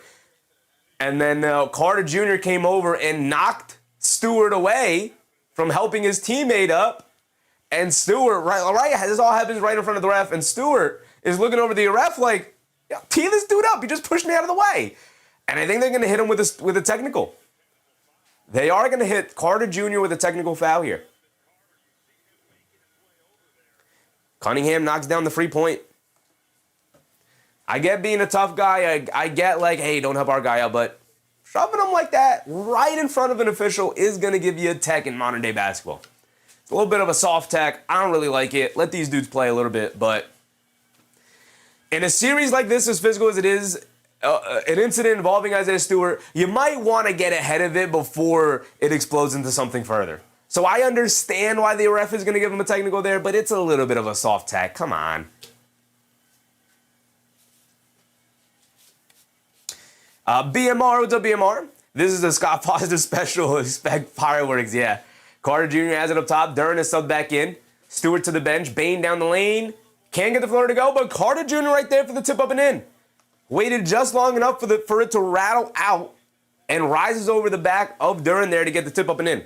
Cunningham up top manipulating off a double screen. Spins in the paint, kicks it out. Javonte Green, a right corner three. He's been off all series, continues to be off. Carter Jr. with the rebound, gets it over to Suggs. Great rebound in the paint by Carter Jr. Suggs over to De Silva in the paint. Euros, kicks it out. Banchero wide open three, can't get it to go. Battle for the rebound. Thompson comes over and picks it up. And they get over to Duren. Duren bringing it down. Does get the hit ahead to Duncan Robinson, who puts up the three. Got it to go. Suggs gambled for the steal. A bad gamble for Suggs. Went for the steal hard. Duncan Robinson able to receive the pass, spins off of him, and knocks down the pull-up threes. He was wide open. And then Banchero turns it over. Javonte Green got his hand in there. Here comes Cunningham. Tries to get it inside the Duren. Out of bounds. It's going to go back to Orlando. Duren looking at Cunningham saying, throw it up. Why are you throwing me a pass on the interior paint like that in transition? That is a bad pass from Cade Cunningham. His 5th turnover of the game.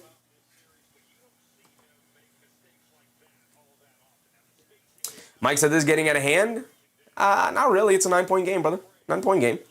Out of hand, I'd say, is like 14-15 if Detroit goes on another run. We're on the verge of getting out of hand, though. That's what 9-point game in modern basketball. I know both of these teams can struggle with the ball in the basket at times, but 9-point game is not really what I would consider out of hand yet. Wagner bullying his way in the paint, knocks down the floater. Nice interior pass by Carter Jr. there. It's a 7-point game now. A little over 5 minutes to go in this second quarter. Cunningham bringing it down. Carter Jr. switches on to him to get over to Robinson, being guarded by De Silva. Robinson pulls it out, gets it to Duren in the post, being guarded by Wagner. Faces up. They show a double team. He spins down low. Wagner fouls him, is going to send him to the foul line for 2. Wagner raises his hand. You did foul him, brother. He did. He knows it. Christian Blake said, yeah, Cade had 9 turnovers along with 9 assists last game. On pace to do the same tonight. But it is working tonight. Other guys actually knocking down shots. We'll see if it continues to work as the game goes on is the issue, right? Greg Williams said Grant Hill was balling so hard in Orlando that produced LeBron James. Grant Hill was balling in Orlando. He was not. He was injured majority of the time. As a matter of fact, it's one of the most disappointing free agent signings you've ever seen. Morty man, here go the Pistons. Here they go. Suns Gen said, I think it's weird to have a ref who seems to openly dislike absolutely everyone. It's incredibly weird. It's incredibly weird. The league will be better when Scott Foster is no longer a part of it. Duren steps to the foul line, knocks down both free throws. 5 minutes to go here. And Orlando bringing it down, trailing by 9. Coming to is right up the Franz Wagner, coming to is right up the Carter Jr. screen, pulls it out, and Thompson picks up a foul there. All-Star Thompson's 2nd foul or 3rd foul? Looks like Thompson's 2nd foul. 2 on Thompson, 2 on Green, 2 on Cunningham. Everybody else with only 1 on Orlando side on the game right now. Suggs gets it into Banchero. Banchero gets it over to Wagner, wide open right wing three. He won't hesitate to fire, and he'll throw up an air ball. How many three-point air balls have we seen from Orlando in this first half? My goodness. It's been like 4 or 5 air balls now. Cunningham on the right wing, being guarded by Wagner. He shoots the step back three, can't get it to go. Banchero will rebound in the paint. Paolo Banchero bringing it down, has it up top. Banchero, in and out dribble, kicks it over to Carter Jr. in the corner. Carter Jr. hands it off to Banchero, swings through to his left. He's got an open lane, and he throws it down with 2 hands. Banchero going quickly. You like to see that. Back to 7 it goes, but Detroit keeping them an arm distance away. It's exactly what you want to see if you're Detroit. Cunningham has it up top. Cunningham dancing with it, gets it over to Duren. Duren up top at the three-point line, plays the handoff game with Robinson, ran off the line by De Silva, gets caught in the mid-range, can't get the floater to go down. Rebound gets knocked out to Wagner. Wagner pushing in transition, down the lane, leaves it off. Jalen Suggs, wide open three, in and out, can't get it to go. That's a big-time miss for Jalen Suggs there. Could have cut it to 4, but instead, here come the Pistons. Wide open in transition as the trailer. Cunningham bringing it down, gets it over to Green. Javonte Green gets it over to Duren. Duren comes out to the three-point line, not ever really looking for it in the post here. Suggs picks up the steal. Bad pass from Duren. Suggs all the way. Gets blocked by Cunningham, but fouled. And I think Cunningham is telling his coaching staff to challenge it. He's saying he got it clean. What a block from Cade Cunningham. See the replay on it. Did he get it clean or did he foul him? It's a lot of forearm on that one. Showing in slow motion here. That's a foul. It's a foul. Morty said, Sheffy never shoots air balls at the YMCA. Me? I mean, nowadays, probably. I haven't shot a basketball in like 2 or 3 years, so it's been a minute for me, man. We've been so locked in, working on this stuff. We haven't had any free time to do that. And Detroit is going to use their challenge here. Their second challenge of the game, I believe, right? Already their second challenge? Rotund Calzone, Orlando shooting like Sheffy at the YMCA. Nah, brother. Nah, it's not this bad, man. Not this bad. Everybody's got bad days, but there's been like 4 or 5 air balls, man. There's no defending that.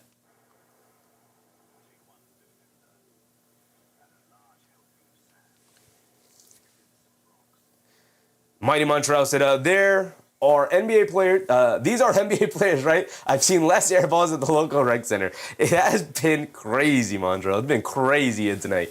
Orlando shooting, like there's, sometimes you're off balance or you didn't fully have full control of the ball or it slips out of your hands or sometimes you just throw up an air ball. But it's been everybody from Orlando, everybody. Normally, shooting is contagious where one guy makes a couple in a row and then suddenly everybody's knocking down shots. But this hairball craze from Orlando has been contagious. Just that's what Orlando's court is too shiny. Interesting. I'm going to take a look at it. Villainette TV said, I played in a 3x3 tournament this weekend, seen 40 plus up to 70 plus men and women hooping. It was very inspirational seeing elders out there balling. It's a great way to stay in shape. Even just to go to a gym and shoot around. It works a lot of parts of your body just to shoot around that, traditional working out like lifting weights and whatnot is not going to do. Helps flexibility, helps movement, range of movements. Get your arms up there, get your arms out, get your legs moving, get your hips involved.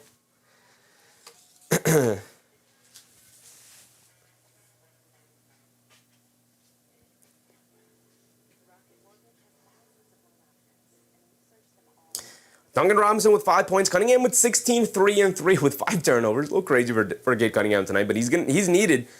He's needed to take some of those risks here tonight. A couple of them were careless, but ball's in his hands a lot, making a lot of decisions. Nobody else really coming up as a ball handler here tonight, but finding ways to hold on to the 7-point lead right now. Franz Wagner with 10 and 2. Paolo Banchero with 8, 3 and 1. They're going to need some more production from Paolo. 2 for 8 from the field. Not going to get it done here tonight. Carter Jr. with 5, 3 and 4. We'll take that. Suggs has not scored tonight, and that's a problem. That's a problem. Big problem. Captain Mast, what's up, Captain? Detroit is back. Let's see how they hold out. Very slow start to the game. Finally found their footing, knocked down some shots. Orlando, absolutely putrid shooting from them. We'll check it, of course, when we get to halftime here. But 39 points so far with 3:30 to go in the second. That's just not really going to get it done, man. Fung Pei, what's up, Fung Pei? Fung Pei said, show the audience a deep squad defensive position. Not the game to do so. Maybe during the Knicks game when we're really locked in.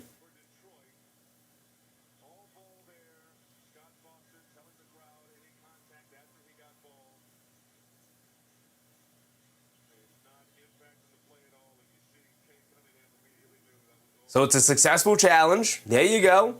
But I believe that's the second challenge from Detroit. I could be wrong. Correct me, guys.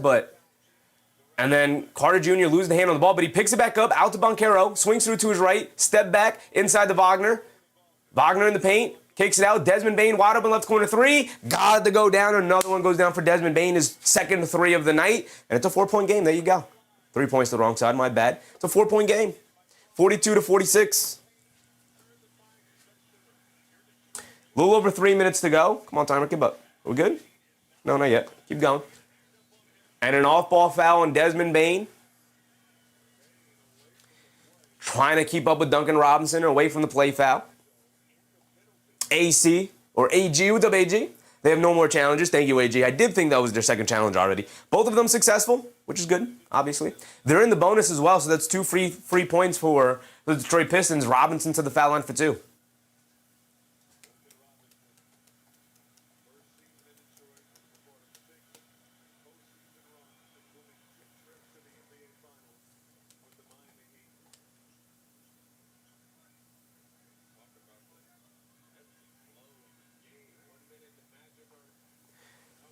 Agent Super Argo, what's up, Agent?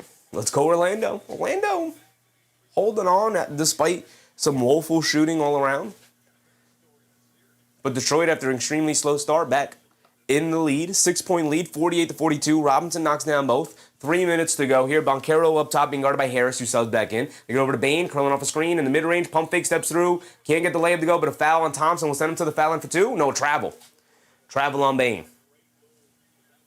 Nicky said, thoughts on the Brunson interaction with his dad? Do you think Brunson will cut down on the ISO ball? I don't have too many thoughts on it. I think that's an assistant coach going at it with his star player. I don't know what it was about. I don't know. We'll see. We will see. I don't really think it's anything.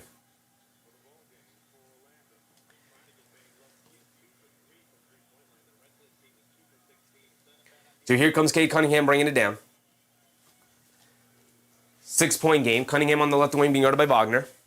Cunningham stops and pops over Wagner. Too strong, can't get it to go. A long rebound. Thompson snatches it out of the air. Can't save it out to his teammate. Wagner picks it up. Wagner down the lane. Euros flips it up. Got it to go down for Franz Wagner. Didn't do anything reckless. Just took his regular stride on the little mini Euro step there and knocks down the little floater over Harris. Cunningham up top being guarded by Suggs, and it's out of bounds off of Cade Cunningham, mishandling it off the ball pressure from Suggs. That's what his 6th turnover in this first half, I believe. And Cade Cunningham with a little smile to the crowd. Okay, Cade. We'll see how he responds. Banchero, cross-court pass to Wagner. He'll take the baseline, pull up mid-range jumper. Not really his game, but he knocks it down. And it's back to 2. Orlando going on a run with 2 minutes to go here, and Cunningham will walk it down. Cunningham up top.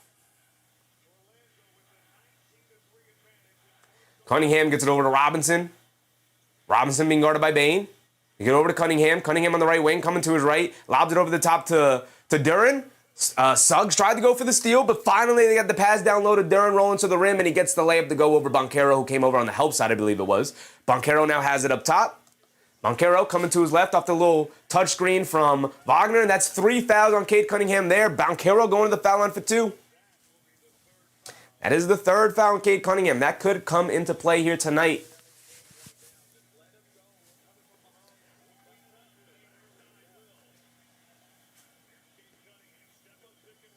Yeah, that was Banchero trying to contest Jalen Duren off the pick and roll there. Nick Yak said assistant coaches don't get in their players' face like that. That was his dad. Assistant coaches definitely get in the players' face. Absolutely they do. They're just as important as the head coaches. It happens all the time.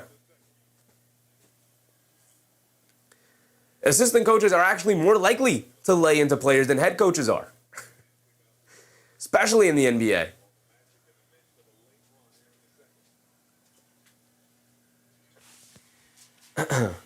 Banchero knocks down both free throws. That could also be a directive from Mike Brown to be like, hey, Rick Brunson, considering you're his dad, as the assistant coach, you go talk to Jalen Brunson. And, I don't know what the conversation was about, but again, it's really nothing. Coaches get into players' faces all the time. That's just coaching. Tobias Harris fakes the handoff, keeps it. Good denial defense from the Magic here. Harris has nowhere to go, gets it over to Thompson. Thompson being guarded by Banchero. Thompson up top being guarded by Banchero. Coming to his right, foul line, pull-up jumper. Way off on that one. They were looking for a foul. They don't get it. Banchero with the rebound, bringing it down the other way. It's a 2-point game. He could tie it up or take the lead. Banchero picks up his hand, though, over to Bane. Bane coming to his right, being guarded by Thompson. Down the lane, kicks it out to Suggs. A catch and fire three. Suggs continues to misfire. Battle for the rebound. Carter Jr. knocks it out. Bane, a right wing three. He's got space, and he knocks it down. 3 threes for Desmond Bane in the first half as Orlando recaptures the 1-point lead. 51-50. Here comes Danish Jenkins and the Pistons bringing it down. Cunningham out for the remainder of the end of this quarter here. Let's see if they can survive the final minute and a half. Danish Jenkins on the right wing, being guarded by Suggs, applying pressure. He pulls it back out over to Harris. Harris up top, being guarded by Banchero. Carter Jr. switches onto him. Coming to his left, down the lane, gets stripped, loose ball. They knock it over. Duran picks it up, shovels it out. A 3 for Danish Jenkins. Can't get it to go. Thompson dropped in from the rafters with a 2-handed slam on the putback dunk. All of that defensive pressure there for Orlando. Phenomenal possession. Phenomenal possession. And it ends up with an all-star Thompson rolling to the rim.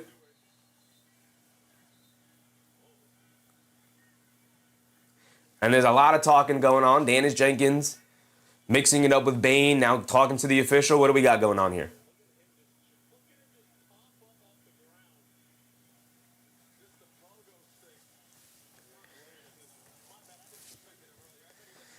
Yours said, can't lie, Franz done hop back in his groove. Pistons in trouble for real. He looks comfortable now. He does look comfortable. Starting to look like Franz Wagner again after the ankle injury. Had not looked like that at the end of the regular season when he came back. Paolo Banchero, even the first couple of games of the playoffs here. Up top, coming to his right, stops, kicks it out, Franz Wagner, catching shot from 3. Got it to go down for Franz. There he is, folks, and some 3-point shots going down to the end of the quarter here, really helping uplift this Magic offense that has struggled. Danish Jenkins has it up top, being guarded by Wagner. Game clock winding down. They swing it out to Harris, a 3. He can't answer. Rebounded Suggs, corrals it. And a foul on all-star Thompson. That's his 3rd foul here. And is that free throws in the bonus? I don't think they're in the bonus here. Side out of bounds, 2.6 on the clock, though. So they have more than enough time.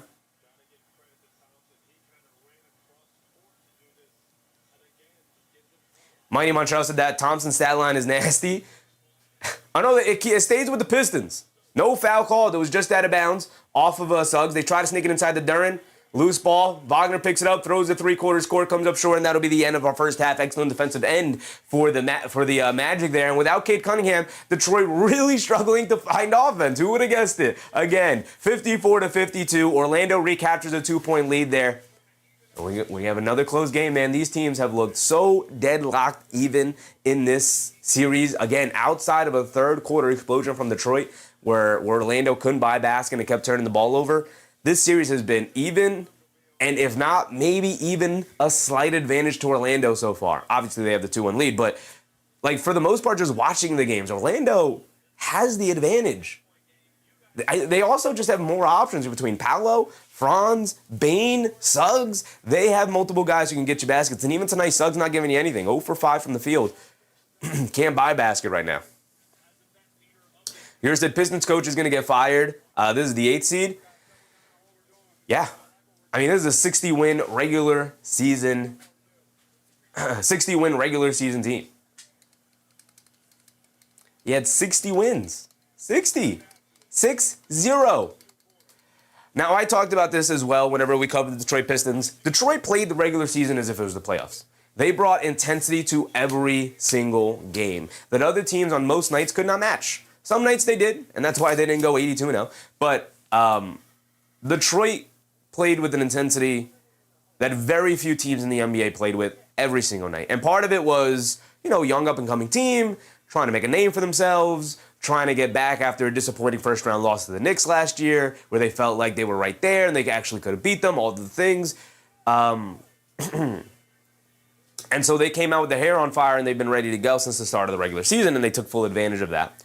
And definitely caught a lot of teams sleeping a bit. But you get to the playoffs, and guess what? Everybody's playing with playoff intensity. everybody's playing with playoff intensity. So all the warts that maybe you could hide by just playing harder than the other team in the regular season, you can't really hide them in the playoffs. And the lack of on-ball creation outside of Cade Cunningham has reared its ugly head already in this first-round matchup.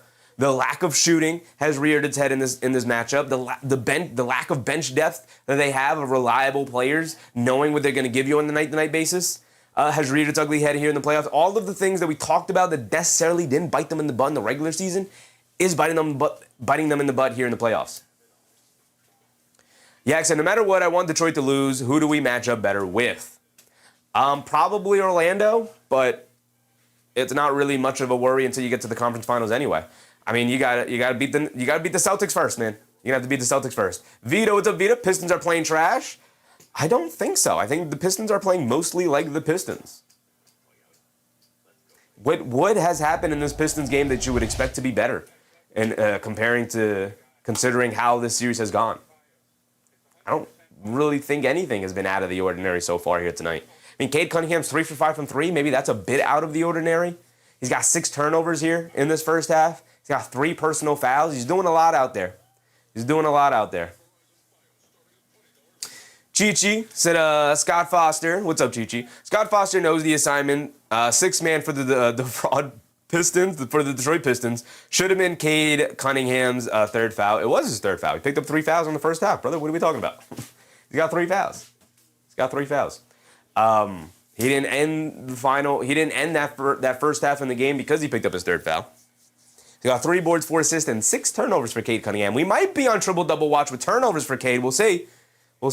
All-Star Thompson, 2 points, 3 boards, 2 turnovers, 2 blocks, though, for All-Star Thompson. 4 blocks off the bench for Isaiah Stewart. Insane. Nick said Pistons shooting at a high percent. It was those turnovers, yeah. Those turnovers will definitely limit you. Sometimes people would rather shoot a bad shot and give yourself an opportunity for an offensive rebound rather than take the turnover. So sometimes some teams will just heave it up at the rim rather than turning it over. Cade Cunningham, it looks like, would rather turn the ball over. No, some bad passes from Cade tonight. A couple of strips from Franz Wagner on him. He's got to be more careful with the ball. I know he's got the ball in his hands a lot, but that's no excuse for 6 turnovers in the first half, man. But even still, with all of that going up against Detroit, it's a 2-point game. You know, we talk about the Pistons' flaws a lot because obviously they're the 1 seed. They should not be struggling this much against an 8 seed in Orlando. But Orlando's a very flawed team too. They run out of offense very, very quickly. Gigi said, so his 4th then on that play against Suggs? I see. Maybe. I get why they didn't give him that foul. If he would have picked up that foul and that would have ended up being his 3rd, they would have taken him out of the game anyway. So 3 fouls at half is probably what he ended up with anyway. Agent said, Pistons realizing it ain't that easy. Yeah. I mean, I don't know. They thought they would steamroll their way through the first round. I don't know if maybe Orlando just punched them in the mouth and they are like finally waking up a bit here in the series. But even, look at this. My goodness. This is why the plus-minus stat doesn't really say much to me. This is all because of that hot start in the first quarter by Orlando. Yeah, I said Knicks fans would lose their minds if Brunson had 6 turnovers in the first half. Yeah.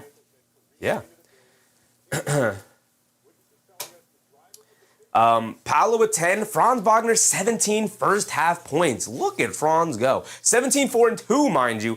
And 4 steals as the main defender against Cade Cunningham. I'll spare you the surprise. A lot of these steals came against Cade Cunningham. Franz Wagner absolutely hooping his butt off here tonight. Looking like the Franz Wagner we all thought he was going to end up being to start the year when he started off. Kind of looking like this, honestly. They're going to need to play a lot more through Franz. He's taking the most shots on the team, and I think this is kind of great shot distribution between these two guys, especially with Paolo struggling a bit here tonight from the field. 2 for 8, 0 for 4 from 3. He is getting to the foul line. You're going to need both of these guys to play well.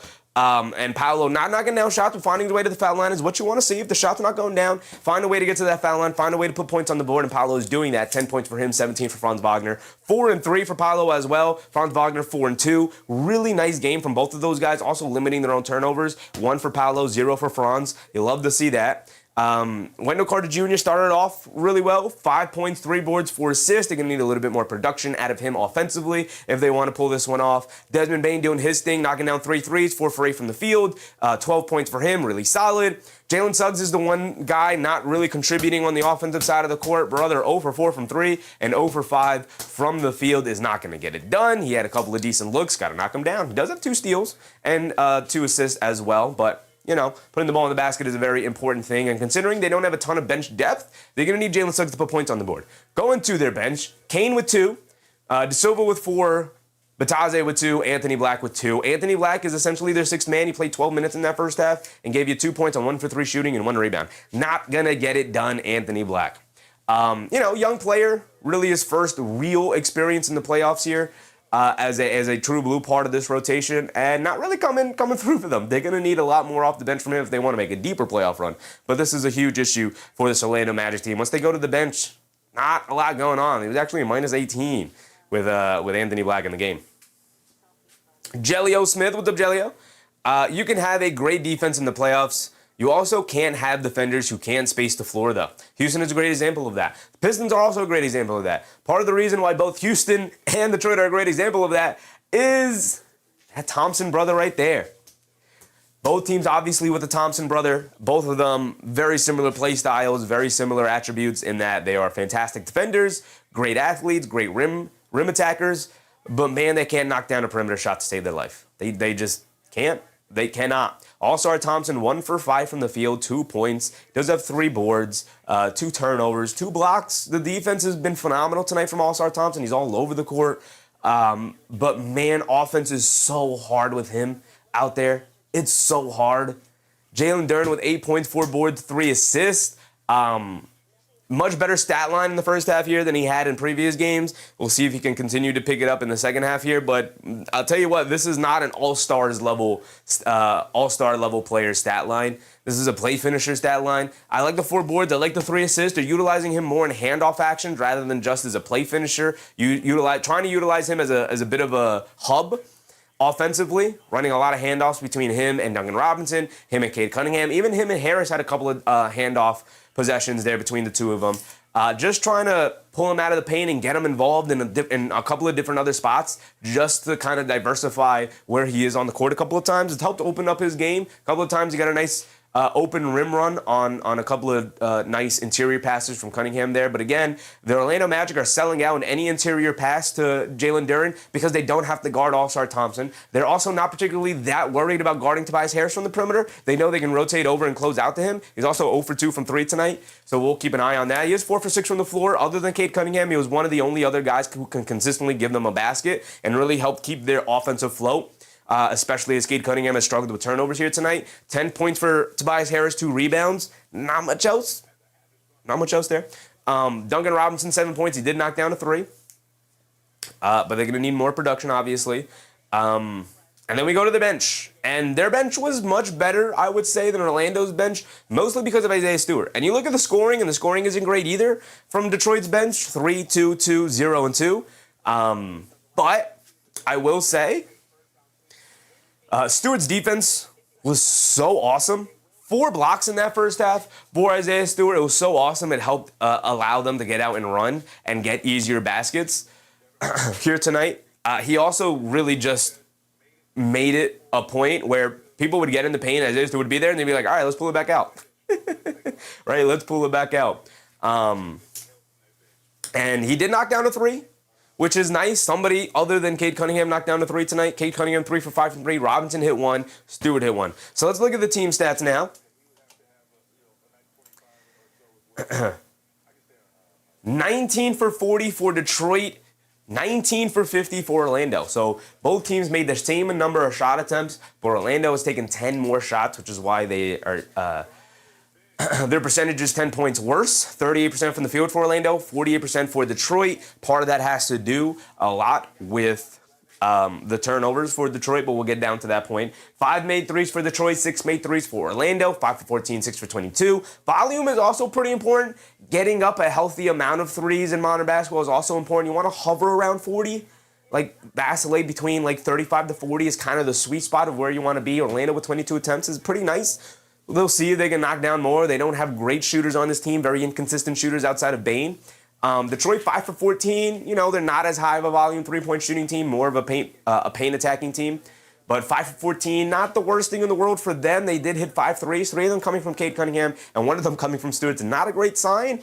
But let's see if they can pick it up, especially with Duncan Robinson probably looking to be a little bit more aggressive in attempting threes. The free throw battle evened out a bit there. Orlando still with a slight lead, 10 for 13 compared to the Pistons 9 for 9.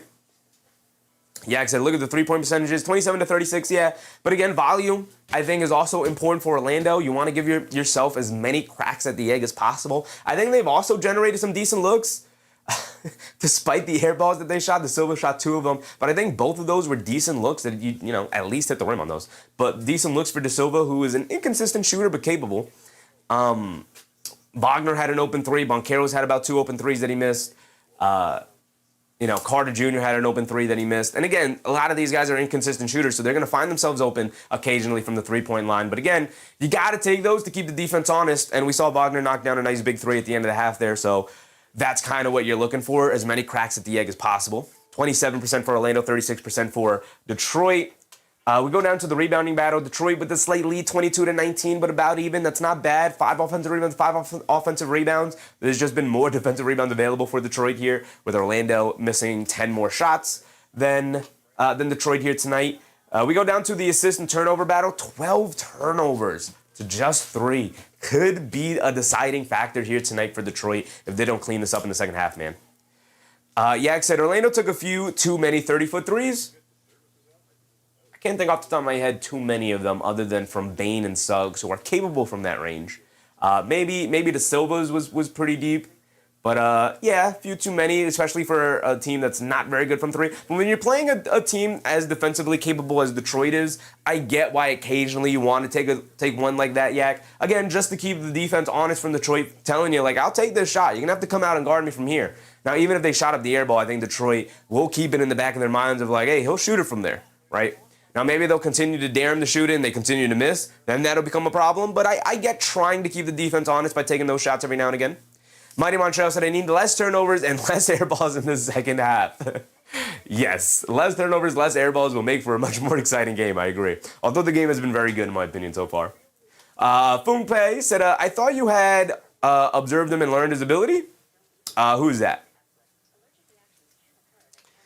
Nick Yak said, Orlando took too many threes. Andrea Crawford, what's up, Andrea? Fast break points 9 to 11, about even. Points in the paint 24 to 20, about even. Fouls 11 to 9, about even. 2 technical fouls on Orlando so far here tonight. Largest lead for Detroit was 10. Largest lead for Orlando was 12, about even. And even we look at the percentage led here tonight. And you guys know this is actually one of my favorite stats to look at in the team stats. I love that they keep it last so we can take a look at it last. 53% of the game Detroit has led.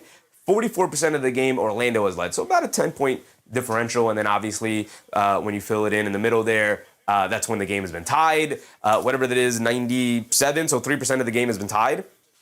And then other than that, Detroit's led 53% of the way. Orlando's led 44% of the way. So pretty much almost 50-50 there. Fung Pei said, Mikhail Invisible Bridges, the power to disappear at will. I wish at times. Although, I'm pretty good at being quiet when I need to be. Bruce Palace said, if I had the power of invisibility, I would rob banks, not play in the NBA. I guess that says more about me than Bridges. Yikes. Yeah, Mikhail, brothers, show up, man. I've seen people posting highlights of Mikhail's like really good games back in Phoenix, back in Brooklyn, even with the Knicks, and being like, where is this guy at? And I don't know. I don't know what to tell you. I don't know where he is either. TD in the morning said, do you think a double big lineup would be a good move for the Pistons in the next half? Yeah. We haven't seen the double big lineup from I mean, the Magic kind of have a double big lineup with Banchero and Carter Jr., similar size, but yeah, Detroit has not really utilized Duren and Stewart. Duren's poor play, I don't know if they want to continue to try and shrink the court. I think that's why they haven't gone to double big lineup. But here we go. Start of the second half. We're into it. Down the lane. Banchero gets caught in the air. Almost loses it, but gets it over to Bane somehow. And Bane down the lane knocks down the lefty layup over Duren. And Duren continues to not scare anybody in the paint. The way Stewart has here tonight, especially. Montreal said Bridges actually retired, but didn't tell anyone. Crazy. It would be crazy if they found out that Mikal Bridges has a twin brother and they were just like, yeah, he just stepped in for him for a bit here because he does not look like the Mikal Bridges we know. Cunningham on the right wing, dancing around the screen. He's got Suggs guarding him. Pull-up jumper for Cunningham at the foul line. Got it to go down. Dancing around the Duran screens. Here comes Banchero bringing it down, being guarded by Harris. Has it up top. Coming to his right. Duran crosses over on Duran on a mismatch. Mid-range pull-up jumper. Off the back rim, can't get it to go. Long rebound. Cunningham picks it up. Cunningham bringing it down the other way. Cunningham on the left wing. Dribble pull-up three over Franz Wagner. Comes up short. Rebounded by Carter Jr. Gets fouled by Thompson. And that's 4 fouls on All-Star Thompson. Why? Why do that? Why? Yak said, I think a lot of games determined by shot attempts and turnovers. Generally, yeah. Yeah. Rebounding, obviously, is also huge as well, especially the offensive rebounds. They leave it off for Suggs. A pull-up three comes up short on the handoff from Carter Jr. Here comes Detroit bringing it down. Hit ahead to Thompson. Oh, that's 3 fouls on All-Star Thompson, not 4. Excuse me. Duncan Robinson coming to his right of a couple of screens. They kick it out to All-Star Thompson, being guarded by Suggs. Thompson hands it off to Cunningham, coming to his left, driving it down on Suggs. Pump fakes in the mid-range. Sees 2 defenders, kicks it out. Tobias Harris, wide open 3. Can't get it to go down. Thompson skies for an offensive rebound, brings it back out. Thompson being guarded by Bane. Hands it off to Cunningham, being guarded by Suggs now. Cunningham. Jab step, sizing up the defense. Cross-court pass to Harris. Another wide open right corner 3. Misses another one. Loose ball rebound. Still loose. Wagner able to pick it up. Good job from Carter Jr. boxing out Duran there.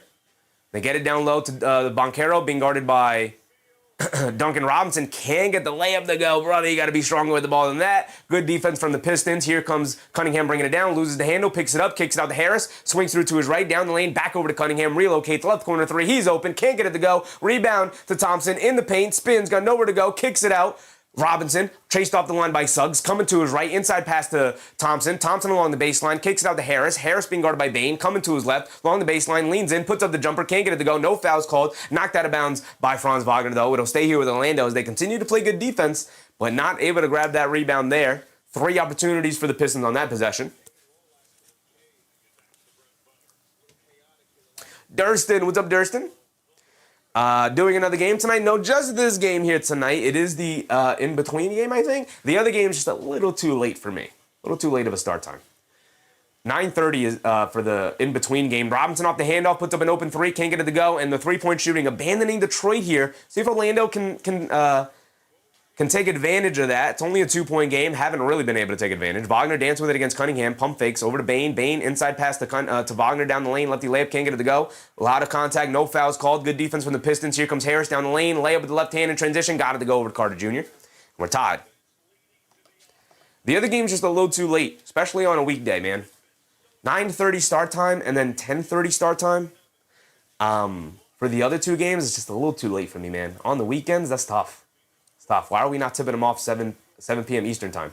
Banchero down the lane, draws the foul, and Jalen Duran, he's going to go to the foul line for 2. And Banchero's still doing a good job. 2 for 10 from the field. At least he's getting to the foul line here tonight, doing a good job attacking the paint. But they're going to need him to knock down shots for sure. It's been really tough in that area. Yak said, Sheffy in the zone calling this game. Appreciate you, Yak. I'm trying. Durson said, not a problem at all. I'll wait for tomorrow, Chevy Fix. Yeah, we got the Knicks tomorrow. We'll see what other games we got going on. We might do 2 tomorrow. We'll see. See what the schedule has in store. What do we have? 8:46 to go here. We'll let our timer catch up. Banchero hits the first free throw. Has another one coming. Knocks down the second one. 58-56. And now here come the Pistons looking for an answer. Cunningham on the left wing. Coming to his right. Cross-court pass to Robinson. Right wing 3. Over Banchero. Carter Jr. cleans it up with the rebound. Suggs hit ahead to Wagner. Right wing. Bringing it down in transition. Trying to get it to Banchero, who's got the mismatch against Robinson here. They get it to him in the post. Duran hedging over. Now he retreats. Banchero in the post against Robinson. Backing him down. Draws the foul. He's going back to the foul line for 2. It's another foul. It's just another foul. Robinson with his hands caught in the cookie jar. And again, Banchero, you can't knock down you can't buy a basket tonight for Paolo Banchero. He's also recognizing that, but he's doing a great job of getting himself to the foul line and getting some easy ones. I truly think, like, this is a star-level performance. Sometimes the shot's not there. You got to find other ways to put the ball in the basket. It's a very important part for a star to accomplish, score the ball, right? It's an important role for your star player. And the shot's not going down, but he's finding a way to put the ball in the basket. His 10th free throw attempt here, he hits the first one. Misses the second one. 9 for 10 from the foul line tonight, though, which is pretty excellent. Thompson on the right wing, being guarded by Suggs, up top to Duren. Duren hits Tobias Harris cutting back door. Pass was just off. Harris couldn't catch it, and would have been a wide open dunk for Tobias Harris, and instead it's a turnover. Another turnover for Detroit. Here comes Orlando bringing it down. They're holding on to a 3-point lead. 13-3, the turnover battle. Orlando has it up top with Wagner, coming to his left, manipulating off of a Carter Jr. screen, down the lane to his right, leans in, draws yet another foul on Duncan Robinson as well. That's now 4 fouls on Robinson, I believe, or is that 3? I believe that's 4 fouls now on Duncan Robinson.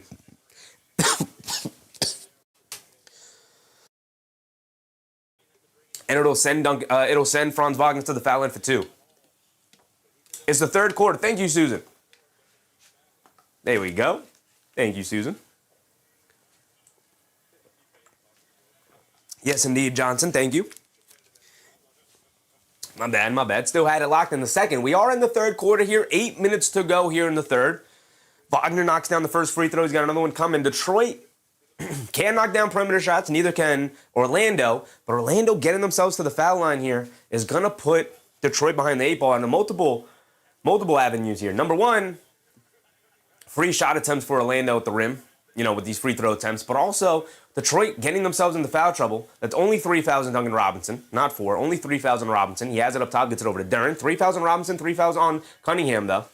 Duren up top, crossing over to his right, driving it down, spins to his left in the lane, gets blocked by Carter Jr., keeps it in bounds, knocked out of bounds by Thompson. It's going back to Orlando. Wow. Carter Jr. is just eating Jalen Duren's lunch, man. Just snatching it right out from in front of him. Duren trying to isolate, spins off of Carter Jr. He goes up and gets swatted by Carter Jr. Just a one-on-one defensive play from Carter Jr. there. Wow. Wagner up top, crosses over to his left, being guarded by Cunningham, coming to his right off the Carter Jr. screen. He's got space now. He throws the lob up top, and Carter Jr. throws it down. Way to reward the big man for Franz Wagner. Carter Jr. with an excellent defensive stop on Jalen Duren, and Franz Wagner manipulating his way off of the screen there. Throws the lob up top for Carter Jr., rewarding the big man for his defensive effort on the other side of the court. I forgot to give Wagner the other free throw that he knocked down. He knocked down both, so it's 61-56, and then he threw the lob to Carter Jr., and that gave them 63 and a 7-point lead. 7:20 to go here. Mike said if Banchero can hit a few shots in a row, Detroit might be in trouble. They might be. He's doing a good job of subsidizing a poor shooting night with the free throw so that he can still put points on the board for his team, which is excellent. Franz Wagner has kept them alive with an excellent offensive game tonight. 19, 5, and 3 now for Franz Wagner. Playing extremely well here tonight, looking like the old Franz Wagner. Could be really dangerous for Detroit here. Carter Jr., 7, 4, and 4 with some excellent defense tonight. Bain with 14 is excellent. Suggs, if Suggs can get it going, if Banchero can knock down a couple of shots, like Orlando's only a couple of spots away here from like truly extending this lead and taking full advantage here. But also on the other side for Detroit here, let's not forget Tobias Harris had a couple of wide open threes that he missed. That sucks. He's capable. Got to knock those down. Robinson missed an open 3 as well. Their best 3-point shooter. Cunningham's missed a couple of shots now, 6 for 15, but you could also see Cunningham settling for a lot of shots as well right now. 6 for 15 from the floor for Cade Cunningham, 5 boards, 4 assists, 18 points from him, 18 points on 15 shot attempts. Not the best in the world. And unlike Banchero, Cunningham doesn't have a Franz Wagner alongside of him. Tobias Harris, I guess, is his version of Franz Wagner, but obviously there's a difference there between those two players. Also, Tobias Harris not really driving offense, right? Like Franz Wagner can bring the ball down, run pick and rolls that we just saw as he threw the lob up top to Carter Jr. Tobias Harris is not really doing that. So Cade Cunningham he can't really afford to have bad shooting nights like Paolo Banchero can, right? He's still finding a way to put points on the board, still finding his way to get to the foul line, stuff like that. But unlike Paolo Banchero, he doesn't have other teammates who can create outside of him that could subsidize a poor shooting night and still have this team in the game. Now, it's only a 7-point game, so it's not like Detroit's out of it. They can catch fire. They can finally knock down some of these open looks they've been missing. But we're going to have to see Thompson again, still pretty miserable offensively, 2 points for him on 1 for 5 shooting. And that's a big issue. They're going to have to put more offensive players out there. I wouldn't be surprised if we don't see a ton of All-Star Thompson in the second half here, especially with them starting to fall behind a little bit. Good timeout from Detroit. They got to talk a couple of things over. 7:20 to go here in the third. Ozahar with the Bozahar. TT in the morning said it's not might, they are in trouble. I wouldn't say that yet. They're on the verge of being in trouble again. If Banchero or Suggs can start to knock down a couple of shots in a row here, for sure they'll be in trouble. But again, the Pistons have missed open looks as well. So I don't want to just discount what is going on here tonight. It could just be a poor shooting night. But again, a couple of shots in a row here goes down for Detroit, and it's a tied ball game, or maybe Detroit has a 1 or 2 point lead, and it's a lot closer than 7 right now. But it's a lot of ifs and coulds and would-haves and a lot of that. At some point, you got to knock down some of these shots, right? At some point, you got to knock down shots. So, Kenta, what's up, Kenta? Duncan Robinson and Herter are not making an impact for the Pistons. It's hard when you don't have other shooters to also threaten. It's hard. When every single shot that you take as a three-point shooter is so incredibly important, there's a lot of pressure in knocking down those shots all of a sudden. Here we go. We're back into it. Cunningham inside to Harris. Pulls it back out, being guarded by Carter Jr. He's got no space. He's going to have to isolate here. Coming to his left. Leans in. Little fall-away jumper over him. Comes up well short. Loose ball. Suggs able to pick it up. Duren couldn't grab it, and Suggs throws it away. Banchero trying to chase it down. A bad pass from Suggs. A turnover, brother. Suggs, a pretty miserable night. You were out in transition, you had numbers, and you threw it away. Suggs' defense has been really good tonight, but the offense has been a bit disastrous. Part of the reason why Orlando hasn't really been able to pull away here, they leave it off for Duren at the foul line. He's going to attack Carter Jr., goes into him. Again, can't get a solid shot off, but he's able to knock it down off glass. What a finish for Jalen Duren in the paint. Excellent defense for Carter Jr., but just better offense from Jalen Duren there as he knocked down the little shot in the paint.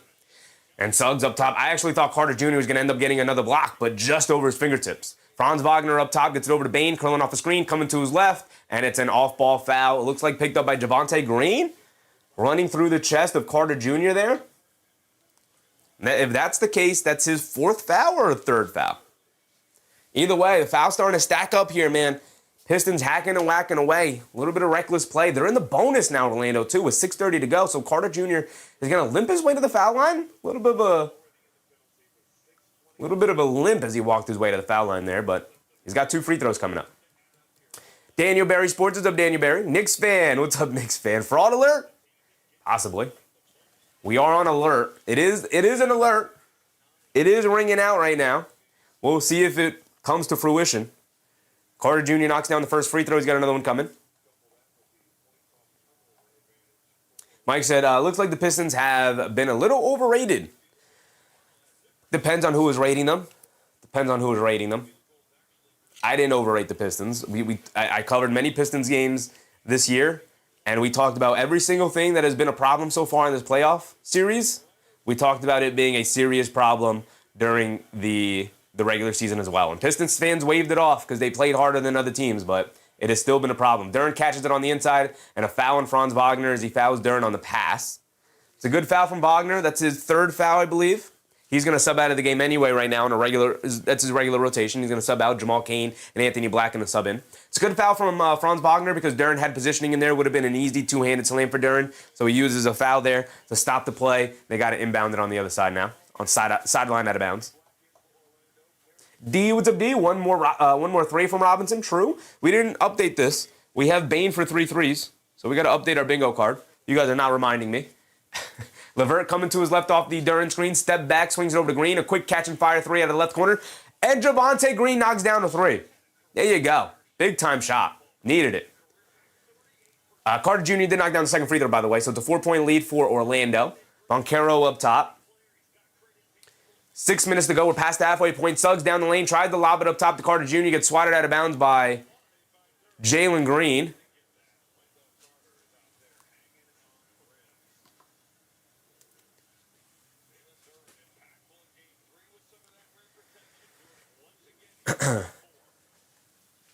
Anthony Black will inbound it.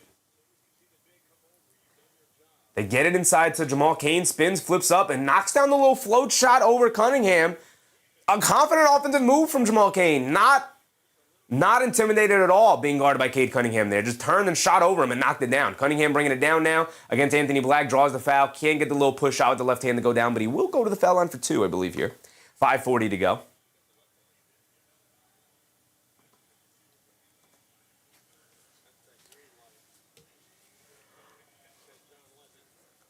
Susan said there are more Daniels in the house than any other name. Shout out all the Daniels. TT in the morning said that is like the 3rd time Green has come in the game and within 1 minute gets a foul. Yeah. I mean, he has 3 fouls, so that might have literally been the 3rd time. I can't remember off the top of my head, but it sounds about right.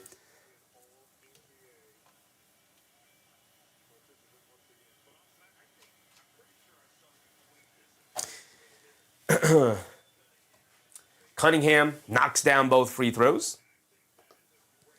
Back to 4 it goes. But the Pistons keeping the Orlando keeping the Pistons an arm's distance away. Suggs bringing it down the other way. They get it over to Banchero, high post right wing being guarded by Harris. He's going to face up, dance with it, sidestep, rhythm dribble, pull up jumper. Too strong, can't get it to go off the back of the rim. Harris with the short rebound, bringing it down the other way.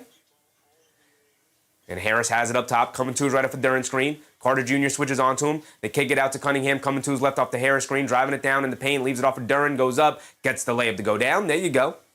Getting Jalen Duran involved here. Jalen Duran finally getting something off here, 12-5. Suggs rushing it down the other end, leaves it off for Carter Jr. Pump fakes, blowing past Duran, going to the basket, gets blocked by Jalen Duran, but a foul is called, and the Pistons are out of challenges. So Carter Jr. is going to go to the foul line for 2. Jalen Duran can't believe it. He's saying he got it clean. But again, the Pistons used 2 challenges already. So that is 2 free throws for Carter Jr.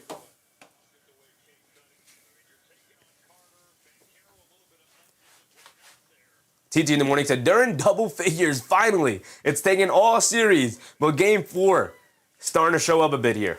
Starting to get unlocked. A much better performance. We got Bane 3 threes. We need Banchero for 30. Seems unlikely for a bingo.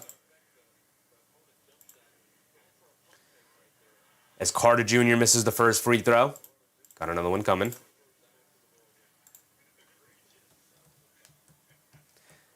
Does Thompson have 3 stocks yet? Probably not. Looking to see where else we could get bingo. It's not looking great. Wagner for 25, a jump ball, and a triple-double doesn't seem likely. So that's all. Unless Cunningham gets it, he's got 25 and 6 here. Carter Jr. knocks down the second one at least, and it's a 3-point lead for Orlando. Barely holding on to this lead. Here come the Pistons. They throw a little full-court press here. Cunningham has it in the backcourt. Almost. And it's a turnover. I was about to say almost a backcourt violation and a turnover, but then Cunningham throws a wild lefty hook pass to Javonte Green, goes over his head, and it's the 7th turnover for Cade Cunningham. I guess we could get a triple-double if Cunningham gets up to 10 turnovers, though. Here we go. The Pistons bringing it down. Banchero up top, being guarded by Cunningham on a switch. Coming to his left, down the lane, pump fake, kicks it out to Anthony Black, driving hard to his right, in the lane, gets stripped, loose ball, knocked loose. LeVert picks it up, pushing it the other way. LeVert driving it down, pulls it back out. Good transition defense. And then Anthony Black picks up the loose ball, knocks it out of his hands. And it's out of bounds off of Anthony Black, so the Pistons at least will keep possession.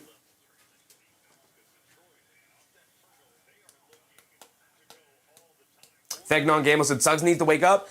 Suggs giving you 0 points is rough. Is rough for Orlando.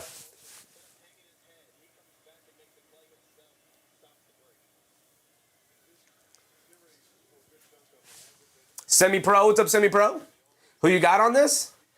I think Orlando has played better than Detroit tonight, but it could go either way still. Tobias Harris can knock down the jumper, the fall-away jumper in the paint, fight for the loose ball rebound, kept alive by Stewart, but the Orlando Magic pick it up. Suggs dancing with it up top, pulls it back out, swings it over to Banchero, jab step, coming to his right, down the lane, gets stripped by Tobias Harris, excellent defense, and it's a 3-on-2 fast break. Cunningham tries to throw it at Javonte Green, throws it at his feet, and the 8th turnover of the game for Cunningham.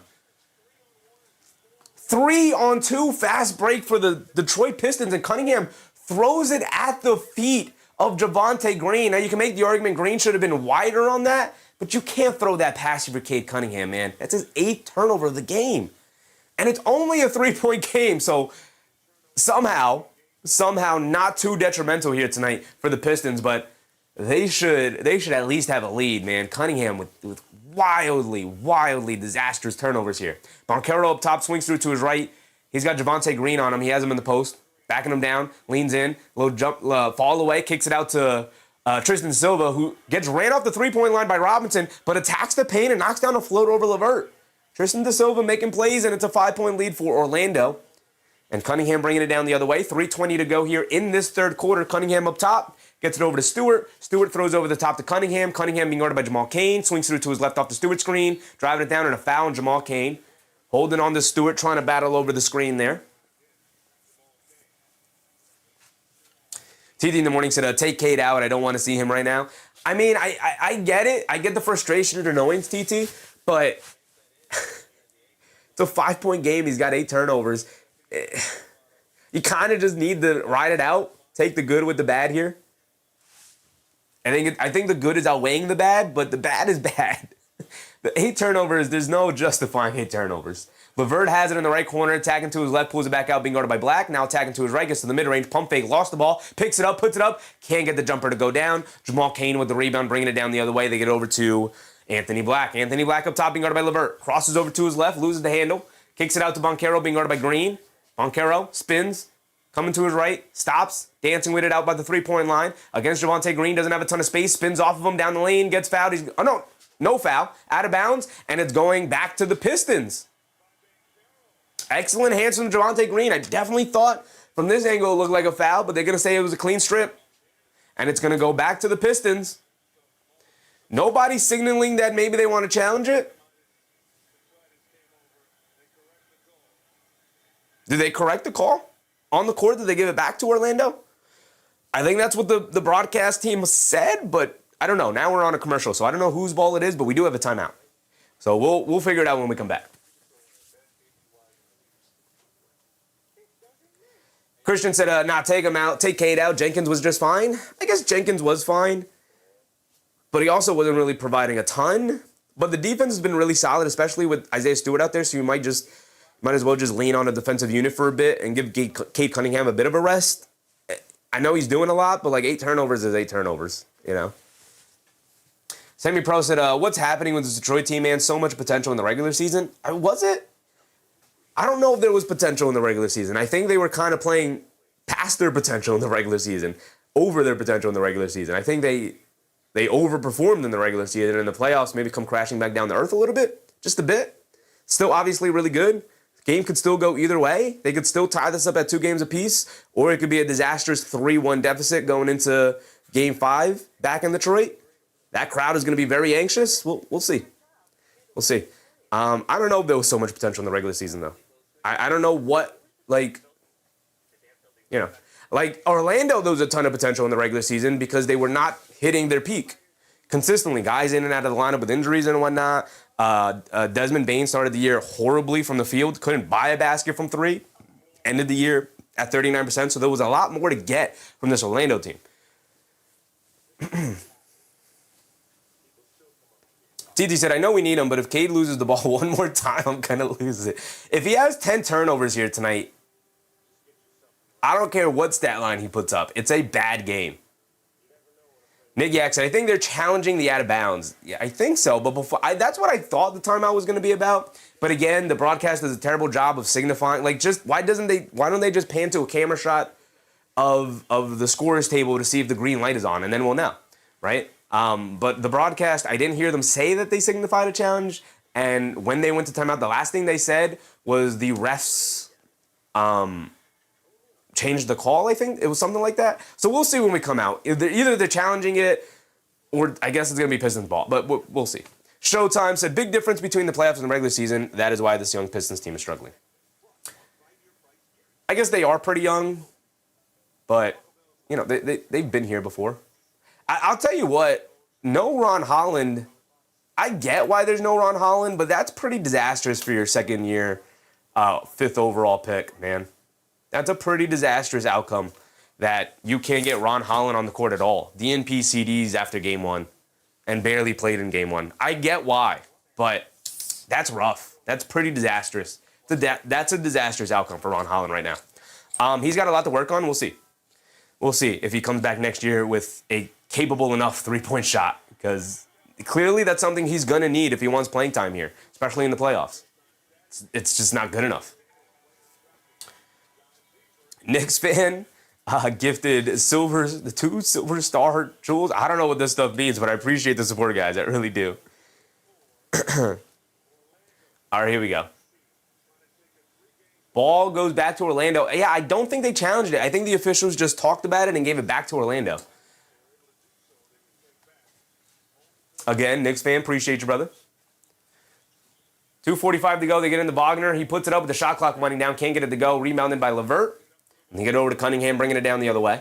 Cunningham up top, big tub by Wagner. Coming to his right off his Stewart screen. Euros down the lane. Scoop play with the right hand. Got it to go. And the foul by Goga Bitadze. A little touch foul, Bitadze. Bad foul.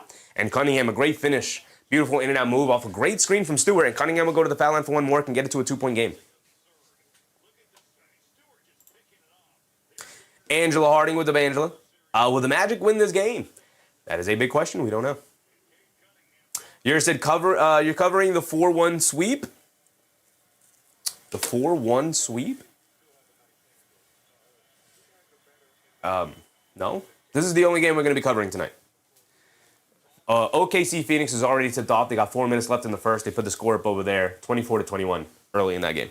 Here we go. 2:30 to go. Cunningham knocked down his free throw. It's a 2-point game. Black gets it over to Wagner. Up top, being guarded by Green. Wagner trying to dance around a Bitadze screen, coming to his left. Trying to force a switch. They don't. He crosses back over to his right. Scoop play with the right hand. Can't get it to go. Bitadze, the offensive rebound, goes up. Can't get the layup to go. Excellent defense by Isaiah Stewart, but a loose ball foul on Bitadze. Goga Bitadze having a bit of a disastrous game today. I thought he had a really nice, solid game 3. And tonight, getting severely outplayed by Isaiah Stewart right now.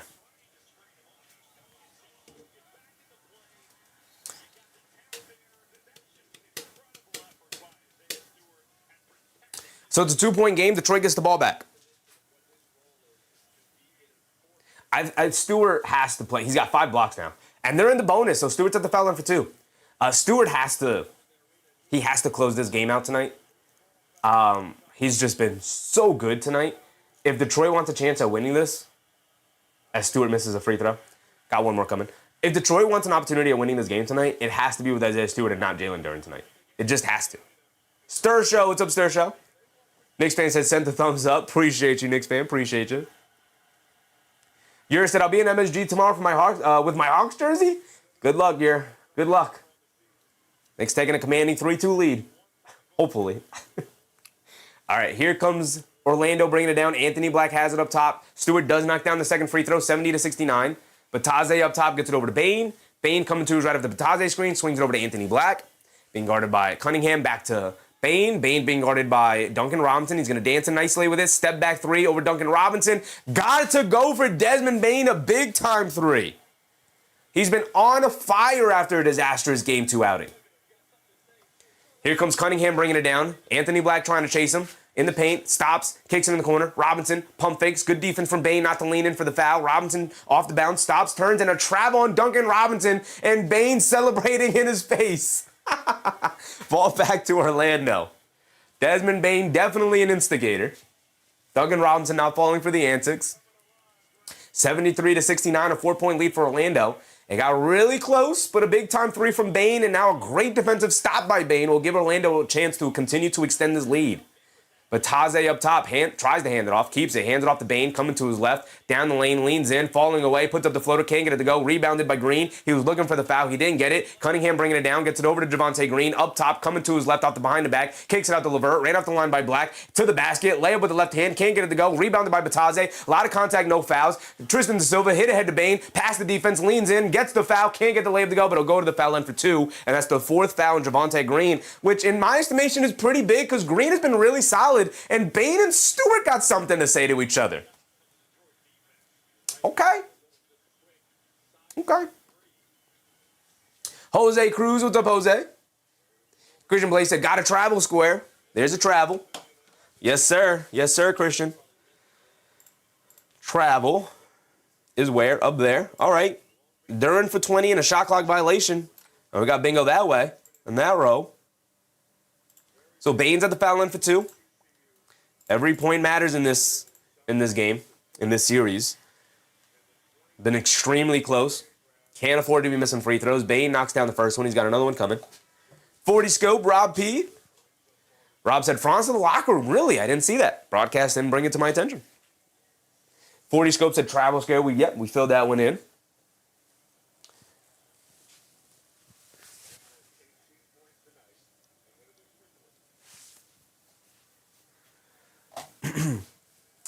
Desmond Bane goes 2-2 from the foul line. Javonte Green will remain in the game with his 4 fouls. Dennis Jenkins in the game along with Cade Cunningham. Multiple ball handlers. Interesting. Dennis Jenkins up top. We haven't seen a ton of that here in this series from the Pistons. Jenkins gets it over to Cunningham. Off ball. Coming off a Stewart screen. Puts up the 3. Way off. Can't get it to go. Rebounded by De Silva. And De Silva will bring it down.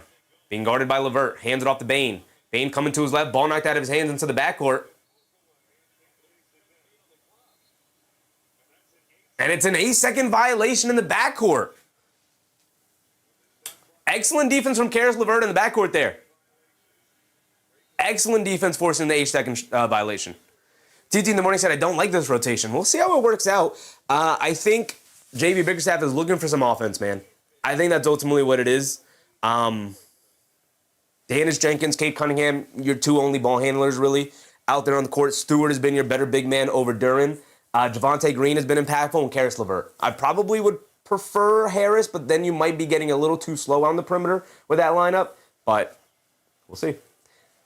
Again, I think they're just looking for offense, trying to get Cunningham off the ball a little bit here with him struggling with turnovers. Cunningham coming to his right. Great defense from Jamal Cain coming to his left. Bataze hedges out hard. Cunningham coming to his left. Step back. Crossing over to his right. Still has time in the shot clock to the rim. Gets swatted out of there by Bataze. Bane picks up the loose ball. Saves it over to Bataze. What a save. What a defensive stand here for Orlando. And Anthony Black has it up top. 13 seconds to go. My timer never started. 10 seconds to go. They get over to Bane. They're holding on to a 6-point lead. Big time possession here for Orlando. A deep pull-up 3 from Bane. Can't get it to go. Bataze with the tip. Can't get it to go. Picks it up again. Gets stripped by Cunningham. Out of bounds. It'll stay here with Orlando. There's only 0.1 seconds on the clock.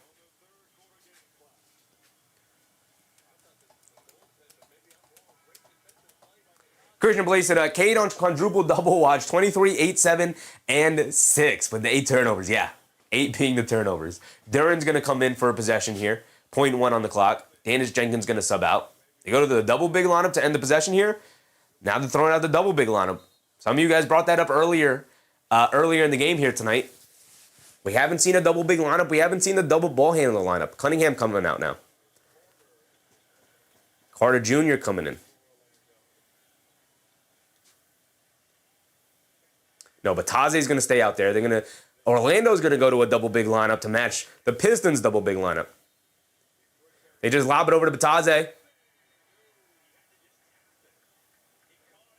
It was actually a nice, well-executed play by Orlando there with 0.1 on the clock, but it doesn't count. He didn't get it to go down anyway, but it was still in his hands when the buzzer went off, and that'll be the end of the third quarter right there. Well, here comes the fourth quarter, 12 minutes on the clock, 75-69. Orlando leads by 6, made a best team win. 69 points through 3 quarters for Detroit is not good. Not good. You said, I've seen how y'all did that dude that had the Hallie jersey on. Wasn't right, bro. I'd just be there for a good time at the end of the day. I just want to make it home. I think you'll be all right here. As long as you don't instigate with anybody, you'll be all right. We didn't see what transpired before that, but I tend to think that once you start talking to people, listen, if you're going to an away arena, maybe don't instigate. You're kind of the minority in that building. And there are crazy people out there in the world, so, you know. It's a bunch of young kids doing dumb young kid things. I think you'll be all right here. As long as you don't bother any weirdos out there in the world, I think you'll be all right. That's kind of my advice for everybody in the world. Maybe try and stay away from bothering the weirdos, because you never know what they're going to be capable of doing. Christian Blaze said 2 for 13 for Banchero, and Orlando has a 6-point lead going into the fourth. Solid. Yeah, pretty solid. Banchero can't buy a basket, and Orlando still finding ways to score. Thanks to Franz Wagner having a bit of a bounce-back game here, looking like the old Franz Wagner. Desmond Bane also had a very nice explosive end to that third quarter there as well. 19 points for him and a couple of really nice defensive stops as well. TD said it's do or die time for the Pistons. Either they step up or they go home. Yeah. Exit up. Point one, you can't catch it, only deflect it. Yeah, that was Bataze's only mishap there. Maybe could have got it off in time, but, he when they lobbed it up to him, he did try to catch it and guide it through the basket rather than just slapping at it and tipping it. You got to watch some David Lee. Point one on the clock, tip it up and in. Knicks fan said, sent the flower. I don't know what any of that stuff means, Knicks fan, but I appreciate the support, brother. Appreciate you. Gigi said, mark my words, this is not about Cade Cunningham. Scott Foster was specifically put in this game for a reason. Scott Foster hasn't turned it over 8 times here tonight. But I'll also tell you this, Gigi. Scott Foster is known as the extender for a reason. If anything, he would be favoring the Pistons tonight. I don't think the NBA kind of wants their 8 seed out in round 1. So I don't think Scott Foster is put out there tonight to favor Orlando. I'll tell you that. Here said, I wish they still had Malik Beasley. He just had to gamble. Yeah. I don't know what's going on with Malik Beasley. I know he's out there playing in some other league, somewhere else in the world. He might be out down there in Puerto Rico or something. You said Duncan ain't going to cut it. He can't dribble. Duncan Robinson? He's really just a three-point shooter. He's decent at attacking off the bounce, but, in the playoffs against a really good defensive team in Orlando, you don't have a ton of opportunity to do so. Christian Blake said, David Lee with point one is a hell of a throwback. One of my favorite, literally my favorite Knick of all time, Christian. The dark days for the Knicks when I came up a fan, wow, I hate when ESPN does this. They have to sneak in all the commercials. We're already in. We're 10 seconds into the fourth quarter here before they finally come back to the live feed. My goodness, what a terrible broadcast. Duncan Robinson puts up the three, can't get it to go. Stewart the offensive rebound, gets stripped, out of bounds, off of Stewart. Great help from Jamal Cain, who comes over and strips Stewart after he gave up the offensive rebound to him. Way to stick with the play. Kwame Robinson said, Orlando is not your regular 8 seed. Yes, and that's fine, but I don't care about Orlando being an 8 seed. They could have been the 4th or 5th seed, and this could be the second round. Detroit can't go down here. A pull-up 3 for Bane, way off, barely grazes the rim, hits the side of the backboard. Here comes Dennis Jenkins bringing it down the other way. Jenkins up top, coming to his left, leaves it off. Stewart in the paint, layup, got it to go past Bataze, and the foul again. Goga Bataze has had a rough night, both offensively and defensively. Have not liked this game at all.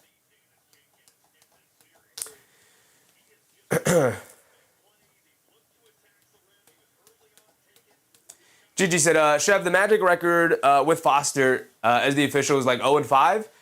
Foster is here to ride for Detroit. I do think he would be in here to ride for Detroit. I do. I agree with that. I don't think the officiating is favored one way or the other, though. Stewart misses another free throw. Stewart, you can't be missing free throws, big dog. That foul was on Bane, by the way, not on Bataze. But Bataze got to be there to protect that basket. Here comes Suggs bringing it down the other way to 4-point game. Over to Banchero, down the lane, hop step, and they do hit Paolo Banchero with the travel. It was indeed a travel.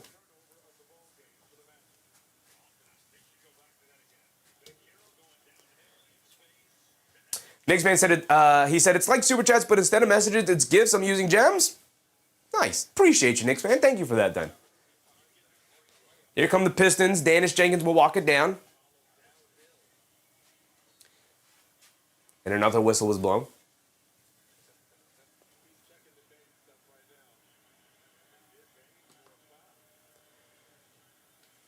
Is that another foul on Bane? It's another foul on Bane. Scott Foster watching Desmond Bane now. He's got his sights set. He's got his sights set on him. They get it into Harris. Harris on the left wing. They kick it up top to Jenkins. Jenkins gets it over to Robinson, back to Jenkins. Bane hedges out hard. They get it over. Jenkins driving it down, keeps the ball in his hands. Bataze switched on to him. Jenkins going to dance, coming to his left. Foul line pull-up jumper, comes up short, battle for the rebound. Cain knocks it loose to Bane. Jamal Cain. You look at his box score. He's got 4 points, 4 boards. He's 2 for 6 from the field. Suggs the left wing 3. He's been off all night, continues to be off. Loose ball. Jamal Cain picks it up somehow. rips it away in the paint, steps through, kicks it out, extra pass, no. Banchero keeps it to the rim, kicks it out to nobody, ball knocked out of bounds. It's going to stay here with Orlando. Jamal Cain, you look at his box score here, 4 points, 4 boards, 2 fouls, and you're like, all right, what kind of impact did he have tonight? Not much, right?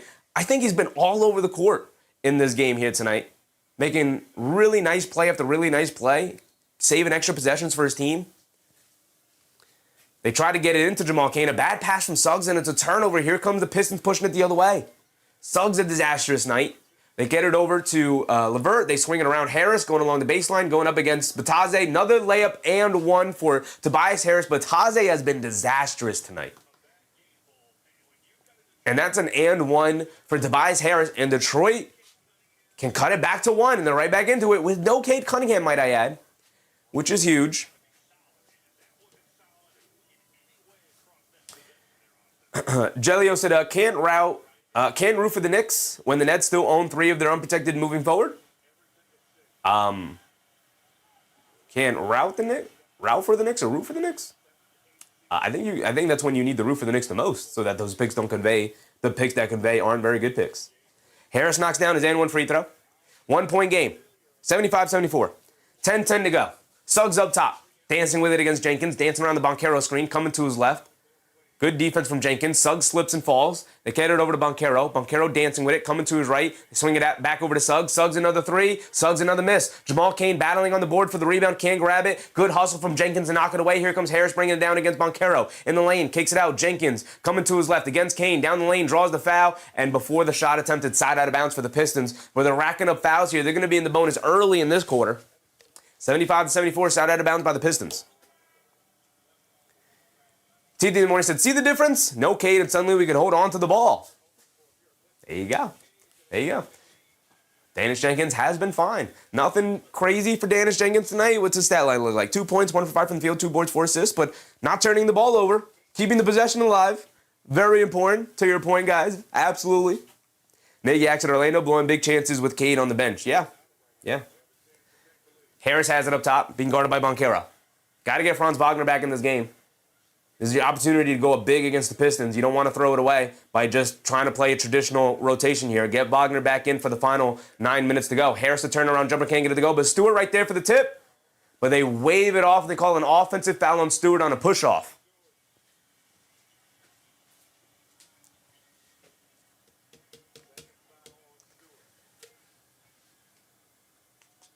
It's only Stewart's second foul. 9:30 to go here. OKC Phoenix in a close game, 43-40 with 9:30 to go in that game. Come on, Phoenix, extend that series. They get it into Suggs, bringing it down. AG said Orlando coach and the ref is going to give the game to the Pistons. I think you got to get Franz Wagner in this game as soon as possible right now. Suggs down the lane, almost throws it away. Banchero able to save it. Banchero dancing with it against Harris, driving it down, goes right through his chest, draws the foul, gets the bucket, and it'll go to the foul line for one more, trying to get those 3 points right back. Strong move from Paolo Banchero, and again, getting himself to the foul line there. Going right through the chest of Tobias Harris. Tobias Harris going for the reach-it. And able to finish through the contact. And Harris upset at himself. Like, why did I just reach in there? Just put my hand up. Banchero has struggled to make shots all night. Knicks fan continuing it. Appreciate you, Knicks fan. Thank you for that, man. Continuing the gifts. Banchero knocks down his and one free throw. It's a 4-point game again. A little bit of breathing room for Orlando. Detroit's got to answer here. Jenkins up top. Being guarded by Suggs. They get it over to Stewart. Over to Harris. Coming to his right up the Stewart screen. And that's an offensive foul on Stewart. You could see that coming a mile away. Isaiah Stewart losing his cool a bit here. And you might want to look at the bringing in Duren.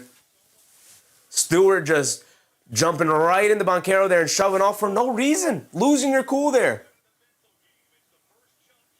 Losing your cool from Isaiah Stewart, which we know he very much could do. And Stewart and Bickerstaff saying is a flop. Brother, that's not a flop. 6'8", strong as a tree.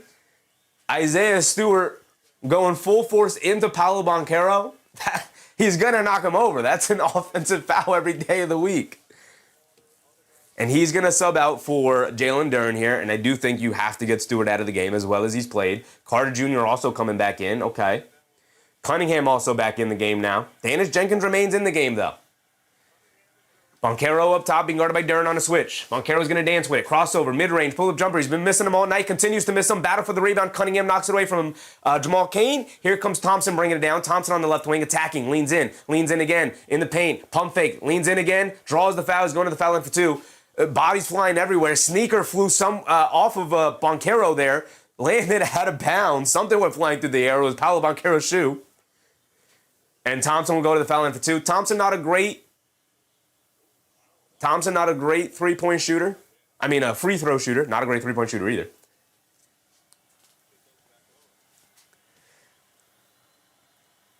TG in the morning said, Stewart is such a hothead. His temper is making him a liability. He's having such a fantastic game tonight. You know, going into the fourth quarter, I said I would close with Stewart over Duren. Now, they could still do that. We'll see. With Thompson at the foul line for two here.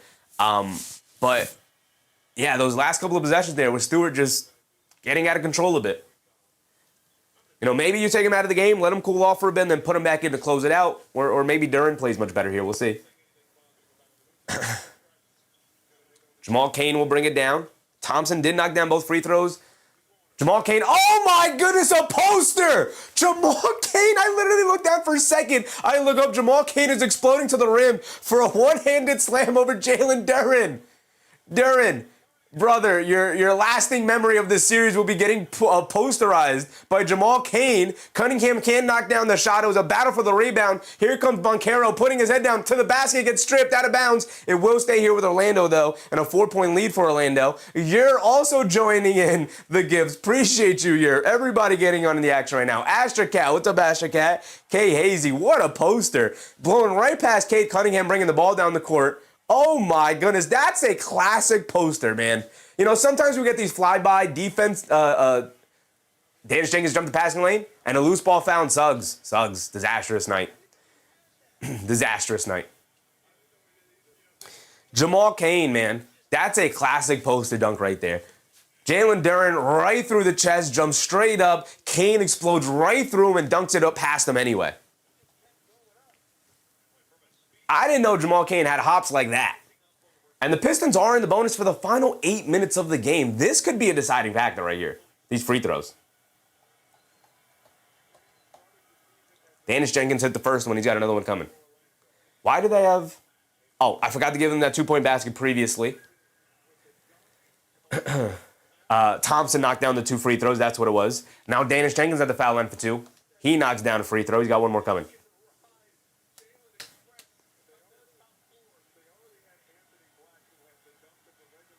Rob P said, Franz calf, questionable to return.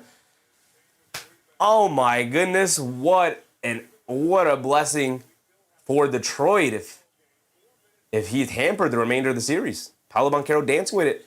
Gets in the paint, little fall-away jumper, got it to go. Banchero finally knocks down a jump shot. Danish Jenkins missed the second free throw, by the way. I gave it to him, but he missed it. It's 82-77. It's a 5-point game. 7:40 to go here. Cunningham on the right wing. Kicks it up top to Harris. Being guarded by Banchero. Down the lane. Gets stripped but fouled by Paolo Banchero. That's 2 free throws for Tobias Harris. And again, getting to the foul line.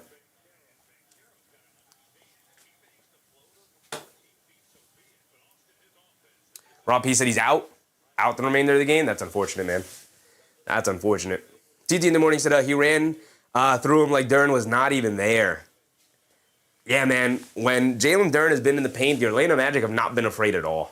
Whereas when Isaiah Stewart is in the game, Orlando, one, has really struggled to finish the paint over Stewart as Harris misses a free throw. Man, they're getting themselves to the foul line, but Detroit got to take advantage knocking down these free throws.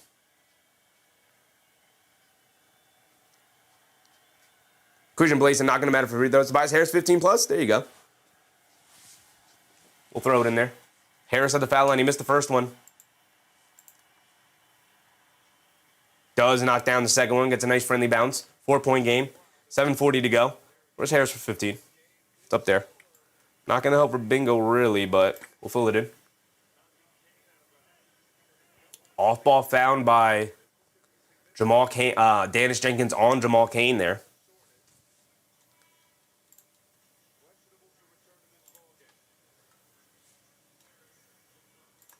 They just announced the Franz Wagner injury. Still.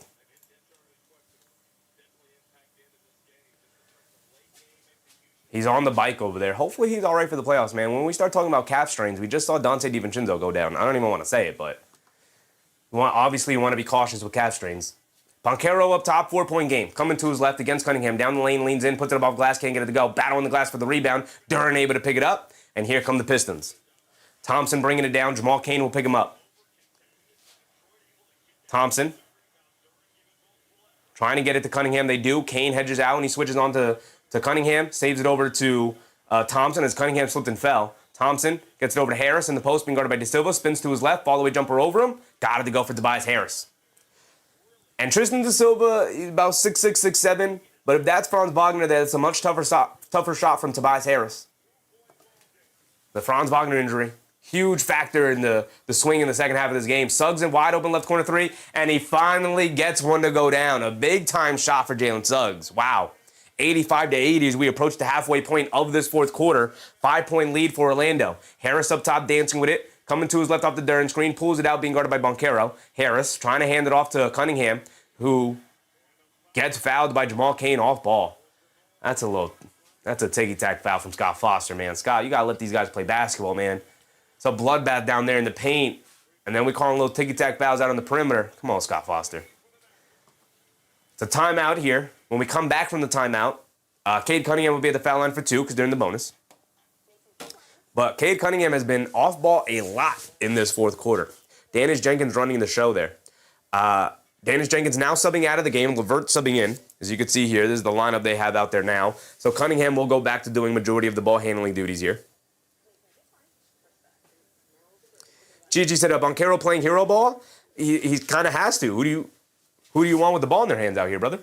They're going to have to put Bane back in. I wonder if Bane comes in at the end after this timeout here. You got 6:30 to go. Bane was fantastic to end that third quarter.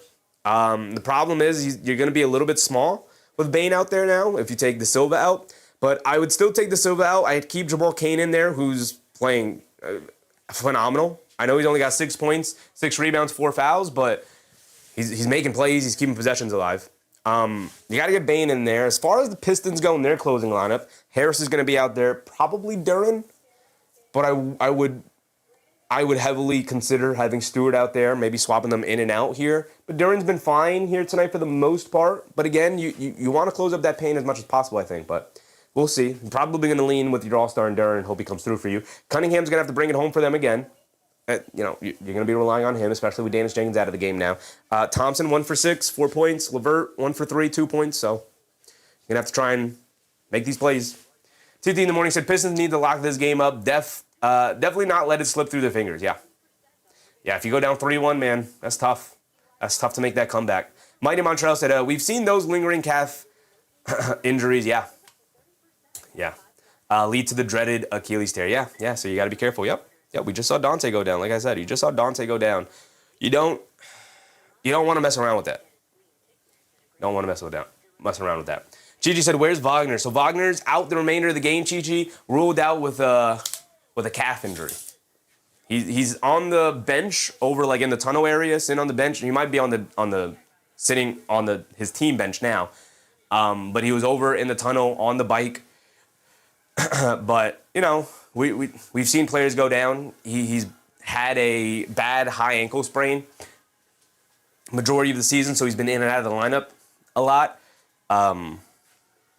So really not an injury you kind of want to overplay here. So Corb said Jenkins and Harris missed consecutive free throws on the bingo card. Technically, yes, and I still didn't change the wording of it. But 2 consecutive missed free throws means 1 player going to the foul line and missing 2 in a row.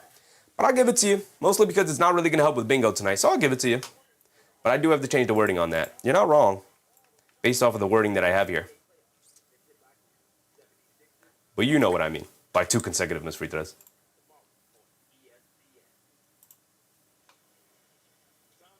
There's only just so much space in the square for the wording, so I leave it at that. Bingo got to stop going away, brother. Bingo, where are you at?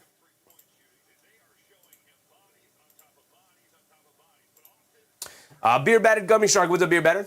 Overachievers this playoffs, Magic, or are the Pistons underachieving? Pistons are underachieving. And the Magic are overachieving. It's a combination of both.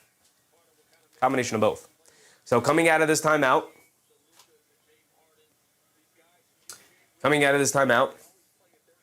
Cade Cunningham at the foul line for 2. The Pistons have missed plenty of free throws here tonight. Can't keep missing free throws if they want to pull this game off. In a low-scoring defensive battle like this, you can't afford to be missing free opportunities at the rim, free opportunities at the stripe. Sunset and Skylines. What's up, Sunset? How are the Pistons in this position? Players underperforming, like Durnan. They've had flaws, and they're playing a good Magic team that is better than an 8th seed, but based off of the way the regular season went, dealing with injuries, some turmoil and whatnot, Cunningham misses the second free throw, splits them, hit the first, missed the second, back to a 4-point game. Orlando's good. They're better than an 8 seed, but the Pistons underachieving a bit here, players not playing to their potential. Even Cade Cunningham, as good as he's been for majority of the series, he's got to be better. Bane is back in, pump fakes, double step back 3 over Cunningham, falling away, throws up the air ball. Rebounded by Carter Jr., kicks it out to Suggs, an open 3 in the left wing. He misses it. Rebounded by Cade Cunningham, bringing it down the other way. And here comes Cade. Past the halfway point to get it to Harris in the post, being guarded by Suggs. Suggs just a little too small in that matchup. Harris trying to take advantage. Leans in, puts up the follow-away jumper over him. Got to go down. Can just shoot over guys at 6'8". Suggs going for the strip steal there, didn't get it. Here comes Bane bringing it down the other way. Bane blowing past the defense in the lane, kicks out to Jamal Cain, a right corner 3. They're going to wave it off. It was an air ball anyway, but they're going to wave it off. It's an offensive foul on Desmond Bane. Running into Cade Cunningham. And Bane saying to challenge it? I think he's saying he was pushed. They're not going to show the replay on that. Skomberg, what's up, Skomberg? Told you about those turnovers? We've always known about those turnovers. Thompson has it up top, being guarded by Suggs. Thompson come to his right, driving it down to the paint, all the way to the basket, layup, got it to go. And there's also our Thompson being aggressive. They're going to sag off of you, and it's a tied ball game. Here comes Detroit. They're going to sag off of you, man. You got to be aggressive at times. You can't just continue to be super passive and keep it out on the perimeter when you don't have a perimeter game. Bane picks up his handle. He's got nowhere to go. Gets it out to Banchero, being guarded by LeVert. Banchero's got to take this one home, man. No Franz Wagner. Banchero dancing with it against LeVert, backing him down. Drop step spin in the paint, puts up the jumper, off the back rim. Jamal Cain, a putback tip dunk. The athleticism from Jamal Cain on full display here tonight. Cade bringing it down, pull up 3. Kareem's off the side of the rim, but well short. Suggs saves her from going out of bounds. Orlando with a 2-point lead. Banchero bringing it down here. Under 5 to go. He has it up top, being guarded by Harris. Banchero dancing with it. Cross-court pass. Jamal Cain ran off the line by Cunningham, and a foul on Cade Cunningham. And that's 4 fouls on Cade Cunningham. Both teams in the bonus now, so that's 2 free throws for Jamal Cain, who has been excellent in this game. The box score is going to tell you he was fine, but he has been excellent all over the court tonight.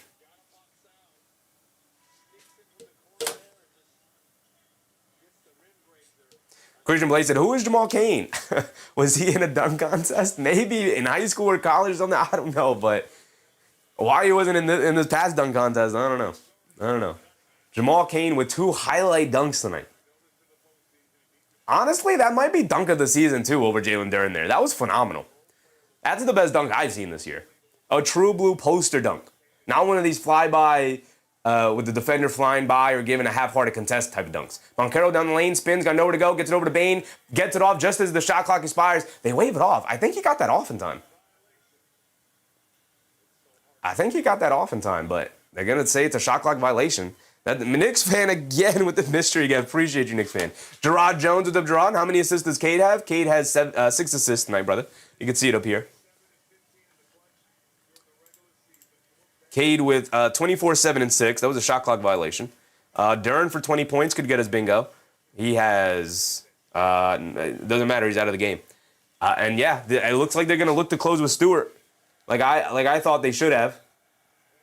And an offensive foul, LeVert handing the ball off, trying to set a screen on the handoff. Jamal Cain running right through the screen. And they get LeVert with the moving screen. Ball back to Orlando here. A couple of disastrous possessions here for Detroit, man. It's too close. It's too close for these silly plays. Every possession matters. And you're Knicks fan going back and forth. Justice is dead too with these things. Appreciate you guys, man. Suggs going all the way to the rim. Can't get a two-handed slam to go down, but ball careens over to Bane, who leans in for the three, can't get it to go. An offensive rebound by Carter Jr. gets blocked at the rim, gets knocked to the floor, loose ball. Bane picks it up to the basket, lefty layup, wild layup attempt, can't get it to go. Excellent defense from Stewart. Carter Jr. picks it up, and then All-Star Thompson finally slaps it away. Wow, what a defensive stand from Detroit there, and back and forth these two teams go. Cunningham up top being guarded by Suggs, blowing past him, loses it, picks it up, kicks it out. Harris, an open three for the lead, can't get it to go. Banchero the rebound. These threes killing Detroit tonight. More than enough open looks, and they can't knock him down. Banchero coming to his right, driving it down, leans in, draws the foul, and LeVert, he's going to the foul line for two. And Stewart got the block, and Banchero saying, give me the goaltend. And the officials don't look interested in giving him that. I didn't see if it was a goaltend or not. Skomberg also getting in on the action. Appreciate you guys. Look at you guys going back and forth in the chat.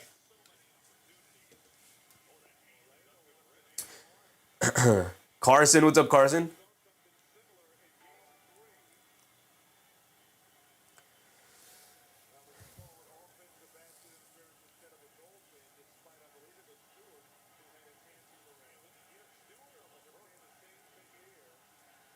A ref you suck chant because they called it a offensive basket interference rather than a goaltend.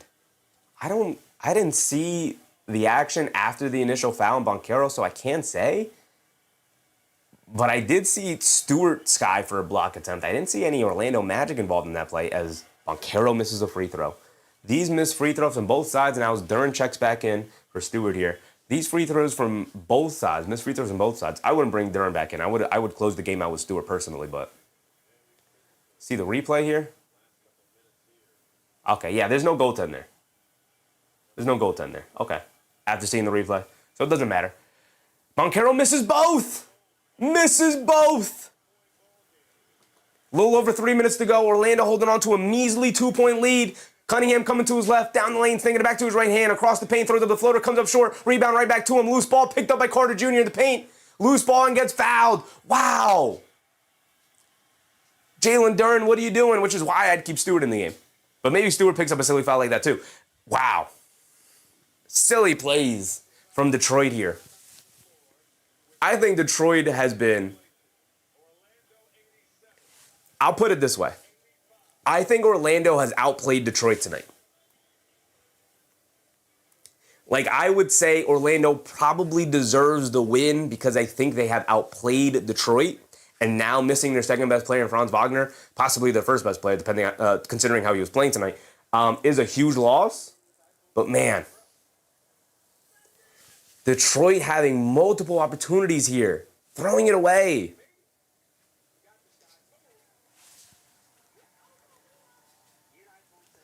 Not said, at least my under hit. Nick Yak said Detroit can't stop fouling. They can't, man. Look at it racking up here. 3 for Harris, 4 for Duren, 4 for Cunningham, 3 for Thompson, 1 for LeVert. But you go to Stewart, who has 4 fouls. You can go to Javonte Green, who's got 4 fouls. My goodness. Rob P said Duren too bulky. He can't react quick enough. I can see that. Just his dad sent a gift. Or I don't know what these things mean. But I appreciate you guys getting in on the action. Thank you guys.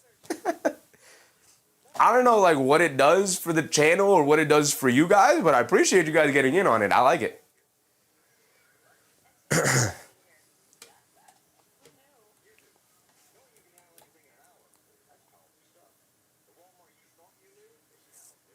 Take how we said frustration setting in? Possibly. Possibly.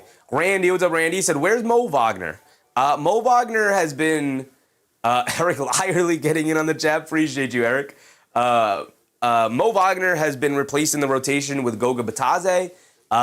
Mo Wagner coming back from the ACL injury this year, second half of the season. Didn't look great in the minutes he got coming back from the injury. He didn't look very good at all, offensively or defensively. He's more of an offensive player. But so they just went with knowing that Batadze would give you solid defense for the most part. Even though he hasn't had a good game today, I do think he had a pretty solid game 3. So they just went with what they knew in Goga Batadze rather than hoping that Mo Wagner would figure it out at some point this season. You said you cash him in, Sheffy? Make sure you cash him in? Okay. I don't know what that means, but I guess I'll look into it. Appreciate you guys. Knicks fans say we're giving you gifts. I gather that. I just don't know like what the gifts mean other than like a cool, flashy thing. So I appreciate you guys. Spotty said Magic fans in the crowd have no energy. I don't know. I think the crowd has been up for it. It's just been a lot of stoppages here in the fourth quarter with both teams getting into the bonus early. It's been a lot of stoppages, a lot of free throws. So it's hard to keep the hype going when it feels like a bit of a free throw battle here down the stretch. Neil M, what's up, Neil? Down to the wire, baby. Yes, sir. We love these close games. That's just a bunch of sweet nothings. I appreciate that. It's pretty fun. Good way to get your name up here. That's fun. Randy said, man, the East is wide open for the taking. Knicks need to take it. Yeah. I was saying it the other day during the Boston-Philly coverage. I don't think any team has like an advantage over the other. Detroit, Orlando, Knicks, Boston are the four teams I would be looking at as like, hey man, any of those four teams I could legitimately see making a finals run. I really could. Jelio said, I think Boston is the team to beat. I think that's fair to feel that way, but I don't think any team has an advantage over the other. I think it'll come down to matchups and if you could play well during your series. Christian said, Detroit going down means nothing. Boston and New York are 1 and 2. Possibly. I mean, New York's locked in a tough one with Atlanta, so they're going to have to pull that one out. Hopefully they pull it out tomorrow. But Carter Jr. calmly steps to the foul line and knocks down both, giving them what feels like a 20-point lead, but is just a 4-point lead with the way this game is going and the way the shot making is going tonight. 3 minutes to go here in the fourth quarter. Bane has it on the right wing. Coming to his left, he has it up top with Suggs switched onto him. They get over to Cunningham coming off a screen, and it's a moving screen on Duren. Scott Foster. Duren saying it's a flop. He's very upset, very adamant. But, man, you can't put yourself in these positions, man. You need every possession. They got to show a replay on that. I don't love calling those. I get the moving screen stuff, but, man, that's tough to call in these moments, man. There's 3 minutes to go in this game. Allow the players to decide it. It's 5 fouls on Jalen Duren. Banchero coming to his right off a Cunningham screen. Maybe it is an egregious moving screen on Duren, but we didn't see the replay, so yeah, I'll just trust what the call was, I guess. They kick it out to Suggs, up top, pump fakes, driving it down, crosses over to his left, almost loses the ball, picks it up, fires a three anyway, almost banks it in, hits the back of the rim. Duren picks it up, gets it over to Harris, now over to Jenkins, bringing it down the other way, and they want multiple ball handlers on the court, going with an offensive unit out here with Thompson as your main defender. Harris up top, gets it over to Duren up top, being guarded by Carter Jr. They get over to the top to Cunningham, pump fake, jab step, being guarded by Kane. Cunningham dance with it, coming to his right, leans in, step back, pump fakes, got nowhere to go, kicks out to Jenkins, ran up the line, side step three, past Banchero, way off on that one, rebounded by Jamal Cain. He's skied for that thing, man. Jamal Cain, the athleticism on full display here today. I knew he was athletic. I didn't know he was that athletic. Bane has it up top in the final 2 minutes to go here in the fourth quarter. A 4-point lead for Orlando. Bane driving to his right, kicks it out to Carter Jr. Pass fake, kicks it out to Suggs. Quick catch and fire to the left corner. He's been missing all night. He's hit 1-3 tonight. He misses that one badly, barely grazes the right side of the rim out of the left corner. And now here comes Thompson, who has it up top, being guarded by Bane. They get it over to Cunningham up top. Cunningham being guarded by Suggs, swings through to his left, blows past him to the rim. Can't get the layup to go, but a foul is going to send Cunningham to the foul line for 2.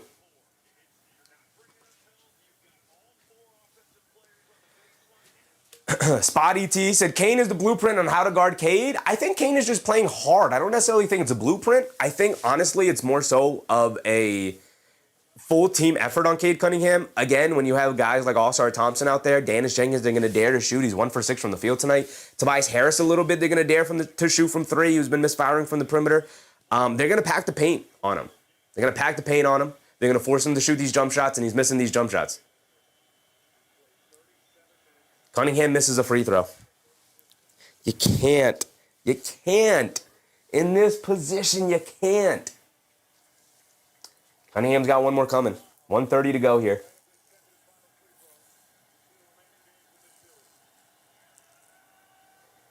Scoreboard, appreciate you, brother. He said Hawks are done. We'll see. TT in the morning said, I'm stressed. My blood pressure is rising.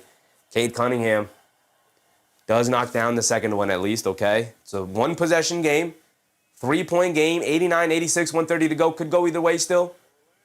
Shot making has not been there from either side. Cunningham in this fourth quarter, 2 points. All 4 of his, 2 for 4 from the foul line here in this fourth quarter. 0 from 3 from the field. Bane up top, being guarded by LeVert. Keeps it. Now coming to his right, off the Carter Jr. screen. Pull up 3 for Bane. Wow, he banks it in. Oh my goodness, it was a horrific shot. And Bane praises the basketball god, says thank you. Thank you, basketball gods, for throwing that one in. A timeout for Detroit. That could be a bit of a dagger. Wow. Detroit on the verge of falling down 3-1. Wow. Yeah, so Blueprint is putting a big body on Kane. Putting a big body on Kane and parking a guy down low in the paint is the blueprint. TT in the morning said, well, that is all she wrote. Still minute 16 to go. It's a 6-point game, TT in the morning. I wouldn't give up just yet. I wouldn't give up just yet.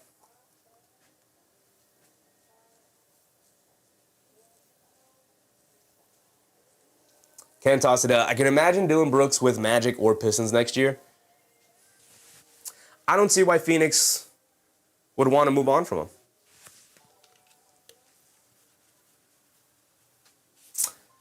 him. Rob P said, Bane Sky. Desmond Bane tonight, 22 points, 7 for 17 from the field. Man. Sun Jen said, no thanks. Yeah, I don't know why Phoenix would want to move off of Dylan Brooks. Why would they want to move off of him? He helped set the culture there. Rock Range, what's up, Rock Range? Was that the bane of Detroit's existence? Possibly.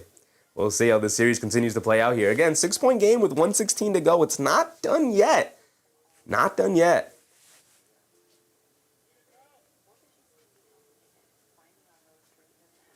Not said, crazy Pistons got their full roster getting upset by Orlando.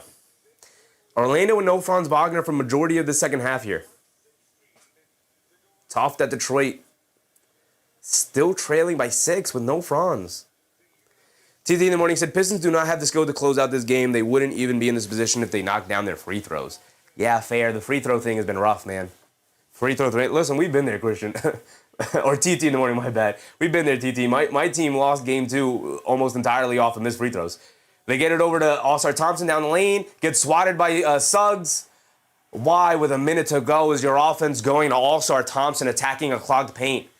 Bad decision for the Pistons. Bane pulling it back out, not wanting to go too quickly, want to run some time off the clock. We're under a minute to go. 6-point lead for Orlando. Bane has it up top, being guarded by LeVert. Driving to his left in the paint. Wild screw play with the left hand. Can't get it to go. A lot of contact, no foul call. Cunningham bringing it down the other way. They don't have numbers. It's a 4-on-3 the wrong way. Cunningham stops and pops for a 3, though, off the back of the rim. Why are we settling for pull-up threes? Go to the basket. Go to the basket. Banchero picks up the ball in the backcourt, and they're going to use a timeout. Good pressure in the backcourt from the Pistons. Why are you settling for pull-up threes? Cade's got to be tired. Cade's got to be exhausted tonight. The physicality from Orlando getting to him. Getting to him. Wow. He had a phenomenal game 1. He's kind of been helter-skelter the remainder of the series. Still obviously really good. 25, 8, and 6 tonight. The box score looks good. Again, the 8 turnovers has been a bit of a disaster, and the missed free throws have been a bit of a disaster from the entirety of the team, including Cade. But 7 for 22 is not good. I know he's got a lot on his shoulders, but, like, you're an MVP candidate, man. You can't go down in a 1A matchup. You know, there were people who were legitimately saying Cade is a top 3 MVP candidate this year. And I think for good reason. He had a phenomenal regular season. He was awesome. It's your second playoffs. Obviously still young, still new. Continues to need the experience and whatnot, but 2 years in a row coming up short in the playoffs is not going to be great. Not going to be great. Morty said the game would be tied right now if the Pistons made all their free throws thus far. Yeah, I mean, it's always hard to say all we had to do was make all of our free throws. You're going to miss some free throws. Very few times do you see teams shoot 100% from the foul line, especially when the free throws start climbing like this. I mean, you missed 6 free throws tonight. They've been key free throws, especially here in this fourth quarter. You missed 6 free throws. Orlando's missed 7. So if you want to call things all even, it is Orlando would still be up. They'd actually be up by, instead of 6 points, they'd actually be up by 7. You know? So if you want to play the game of like, oh, if we hit all our free throws, it'd be tied. Well, if Orlando hit all their free throws, they missed 7. They'd still hold on to a 7-point lead. Rob P said, Cade, 17 turnovers in the last 2 games. I think the physicality and the pressure that Detroit is applying to him is really starting to get to him a little bit. Really careless plays. Right now in the fourth quarter, he looks exhausted. Bane bringing it down, picks up his handle, he's got nowhere to go, gets trapped along the baseline, tries to get over to Suggs, gets stolen by Thompson, but it's in the backcourt. But a foul by Suggs. Suggs, brother, they got to rush it down the other end of the court. You lead by 6. Why? Why? Thompson going to the foul line for 2. Angel A1 Roman getting in on the action. Appreciate you, brother. Just that's a Disney Cinderella story here. Nick Yak said, can't win with 20 turnovers. Extremely difficult. I wouldn't say can't, but highly unlikely. Oh my goodness, somebody's gushing blood. Bane gushing blood from his elbow. Can we get a timeout to clean the blood up? My goodness. Thompson steps to the foul line. He's not a very good free throw shooter. Misses the first one. Mike said, if you are the number one option on offense, you should be tired. Yeah, and it's the playoffs, and it's super physical, and he has a lot of responsibility on his shoulders and whatnot, but, like, so do a lot of guys. Thompson misses 2. Battle for the loose ball rebound. Still loose. Out of bounds. It's going to be Detroit ball still. No, it's a foul. It's a foul, right? Thompson going back to the foul line? Yeah. And Jamal Mosley signaling to his team, box out. Box out, and we probably end this game. Yeah, that looks like a foul on Bane, diving for that loose ball, undercutting Thompson there. It's a dangerous play from Bane. Thankfully, everybody's healthy and fine. But it looks like Thompson's going to go back to the foul line for 2. We're going to get another timeout. This is Detroit's last timeout. Unless they call it out of bounds. I think it's 2 free throws.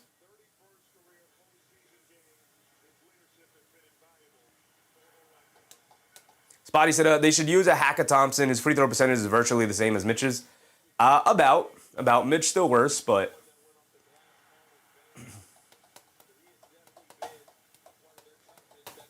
the thing about All-Star Thompson is, like, as impactful as he is defensively, I think there are times where teams don't mind him out there because it allows you to maybe be a little bit more lenient with your defensive coverage because you could just play off of them, right? So it's not like Mitchell Robinson where it's like, okay, we need 2 guys to box him out. If he's really getting it going, we're better off just getting him out of the game. Whereas Thompson, like, I guess if he's wrecking havoc defensively, maybe go to Hackett Thompson, put him at the foul line, but it's not as detrimental usually. Again, if he's flying around and causing a havoc defensively, maybe go to Hackett Thompson. I don't think we've ever seen a team do that. Pistons fans in the chat can let me know if that's ever happened. But for the most part, again, like, there are pros and cons with Thompson, and most of the time it vacillates in between there where it's like, we don't mind if he's out in the game right now because we don't have to guard him defensively.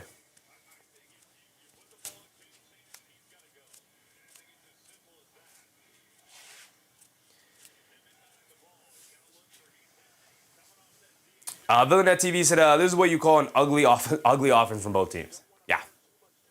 Yeah. Unlike Cleveland, Toronto, where both teams just couldn't buy a basket, these are 2 teams that have really poor offenses. Wow. So that one is that's going to wrap it up right there. They inbound to Levert in the right corner for a 3 on the inbounds. He throws up an air ball. And they call an offensive foul on Isaiah Stewart battling for the rebound. And that's 2 free throws for Jalen Suggs there. Stewart just pushes off on him with 2 hands, man. Just a reckless play. Really reckless play. Tay Cowboy said, I blocked the guy. He's weird? Who's weird? Who's being weird in the chat? You said, better be lucky we traded Trae Young. He owns New York. Brother, he has like 6 total victories in his career against New York. 4 of them just happen to come in the playoffs. Against Reggie Bullock, Alfred Payton, and Nerlens Noel, who was out of the league. All 3 of those players were out of the league in 2 years. You keep hanging your hat on that, big dog. Suggs knocks down the first free throw. He's got another one coming. Suggs knocks down both. And that's pretty much going to wrap it up. 8-point lead. Bane's got blood all over him, man. He's got blood on the back of his jersey and everything. My goodness. You want to talk about a physical game, scrapping and clawing? My God. We have 21 seconds to go.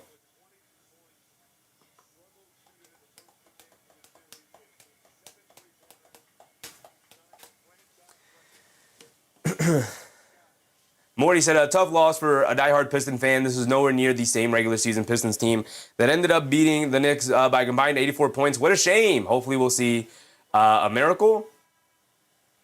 Regular season in the playoffs, brother. That's what everybody tried to tell Pistons fans, but y'all love the regular season games.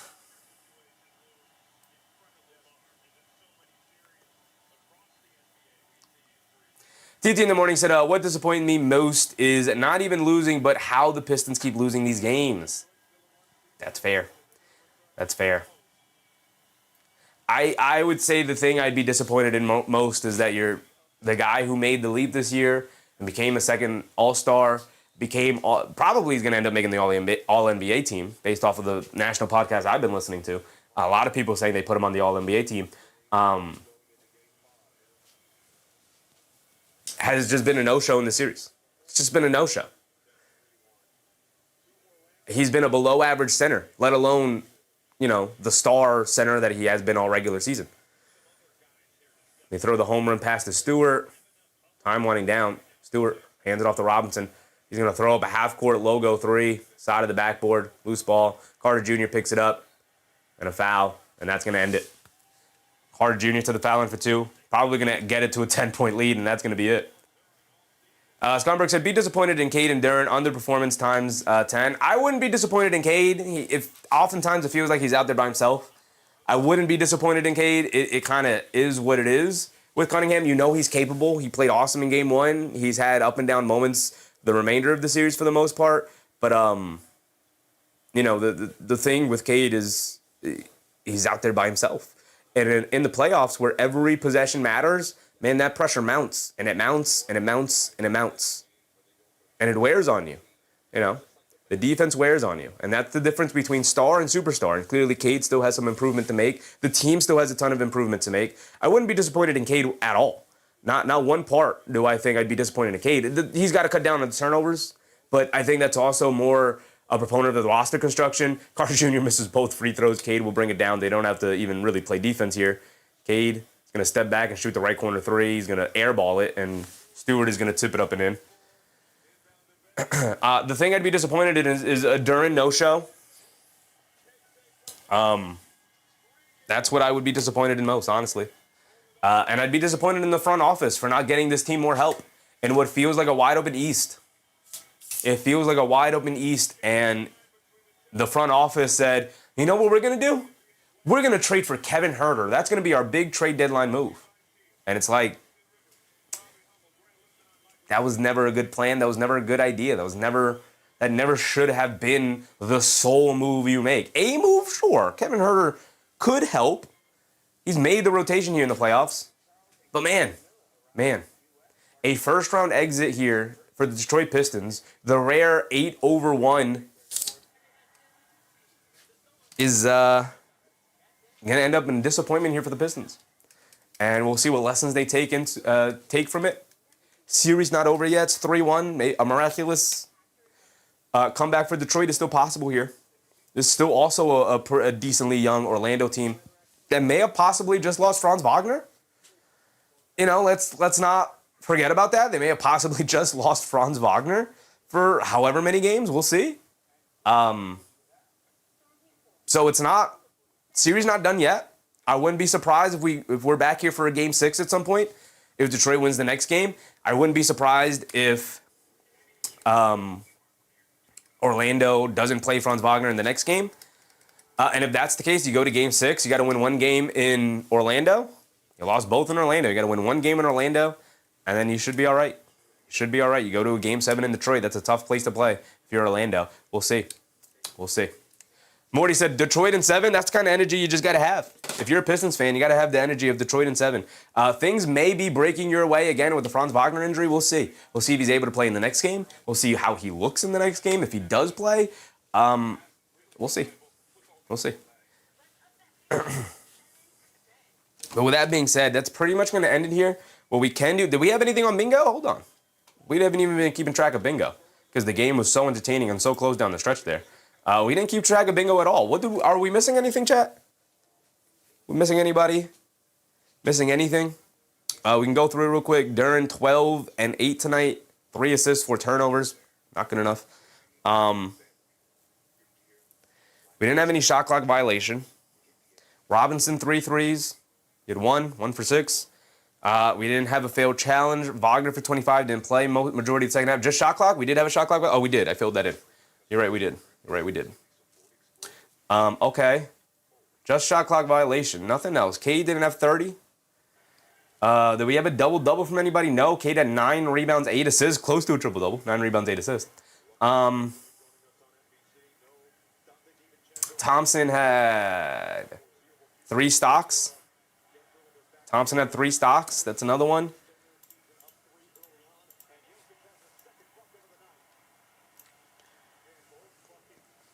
Thompson had 3 stocks. Nobody fouled out. Couple players with 5, couple players with 4. Suggs, 3 stocks. Jalen Suggs had 2 steals and a block. Jalen Suggs with 3 stocks. We missed Bingo with Dern for 20 points. Wendell Carter had a double-double. Wendell Carter Jr. had 12 and 11. 12 and 11 for Wendell Carter Jr. It's a double-double. Still no bingo. Still no bingo. No player fouled out for Orlando. No.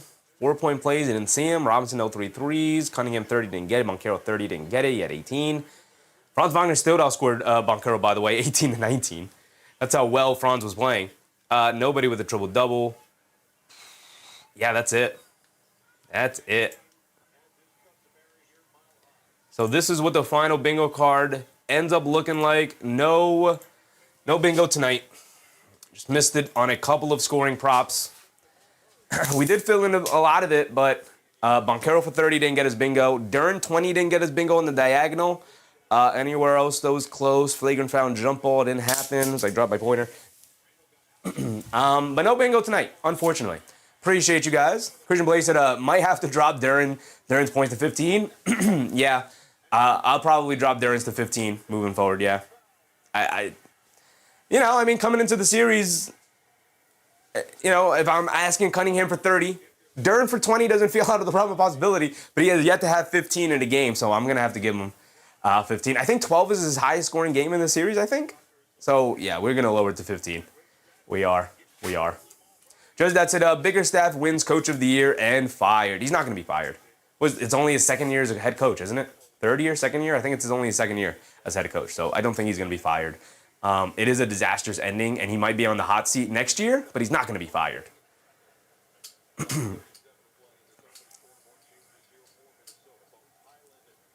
Okay, he said, didn't we have a failed challenge? No, we had 2 successful challenges. Did we have a failed challenge? Either way, if we had a failed challenge, it's not going to give us bingo, unfortunately. So, that didn't happen. Christian Blaze said, Bickerstaff and Mosley, close friends playing chess was fun to watch. It was pretty fun. This series has been fun, especially for somebody who's not involved. Like the Knicks series is stressful, but as somebody not involved in this series, this is incredibly fun. And also with Detroit being on the other end of getting beat so far, it's been pretty fun. It has been pretty fun to watch. The other games have started, so before we fully sign off, we could take a look over here. No bingo, so we could get rid of that now. We can look around the league as we sign off here. Phoenix hanging in there with the Thunder so far. Hopefully they can extend that series, get another game going against them. Nuggets against Timberwolves here tonight. No DiVincenzo, no Anthony Edwards for the rest of the series. Maybe Denver can make that 3-1 comeback happen, but it'll feel empty. It won't feel great if it does happen. I still think Minnesota could pull off one more victory in 3 games here. So, but with that being said, appreciate you guys. Let's go ahead and get to the sign-off screen here. Christian Blaze said, Cardiac Knicks back at it tomorrow. Let's go Hawks. Yep, they don't call them the Cardiac Knicks for nothing. They don't make anything easy for us. But with that being said, I appreciate you guys. K Hazy, your Christian Blaze, Knicks fan, Rock Range, everybody in the chat, everybody. Whatever those gifts things are, shout out to you guys for messing around with that. It's pretty cool. The High Vibe sent in a very generous super chat earlier tonight, so I appreciate you guys for that. Shout out to everybody in the stream tonight, any new viewers here tonight who checked in with us. But with that being said, shout out all of the channel members. The channel members have skyrocketed since we started doing the bingo thing and gifting out memberships. So shout out everybody, whether you were gifted a membership or you decided to become a member all on your own. I appreciate your support nonetheless. Thank you for hanging out with us here tonight. And we're going to do it all over again tomorrow, except it is with our New York Knicks. So the energy and the hype will be there because I will be emotionally invested. It is another 8 o'clock start time NBC game. So we'll be live 7:45 usual time for a little mini rundown for Game 5 as the series is tied 2-2, a pivotal Game 5. It is in Madison Square Garden. Knicks should have the edge. They should have advantage. We'll see how it plays out. But I appreciate you guys. Remember, brush your teeth before bed. Stay hydrated, and I'll catch you on the next one. Good night, everybody. Bye.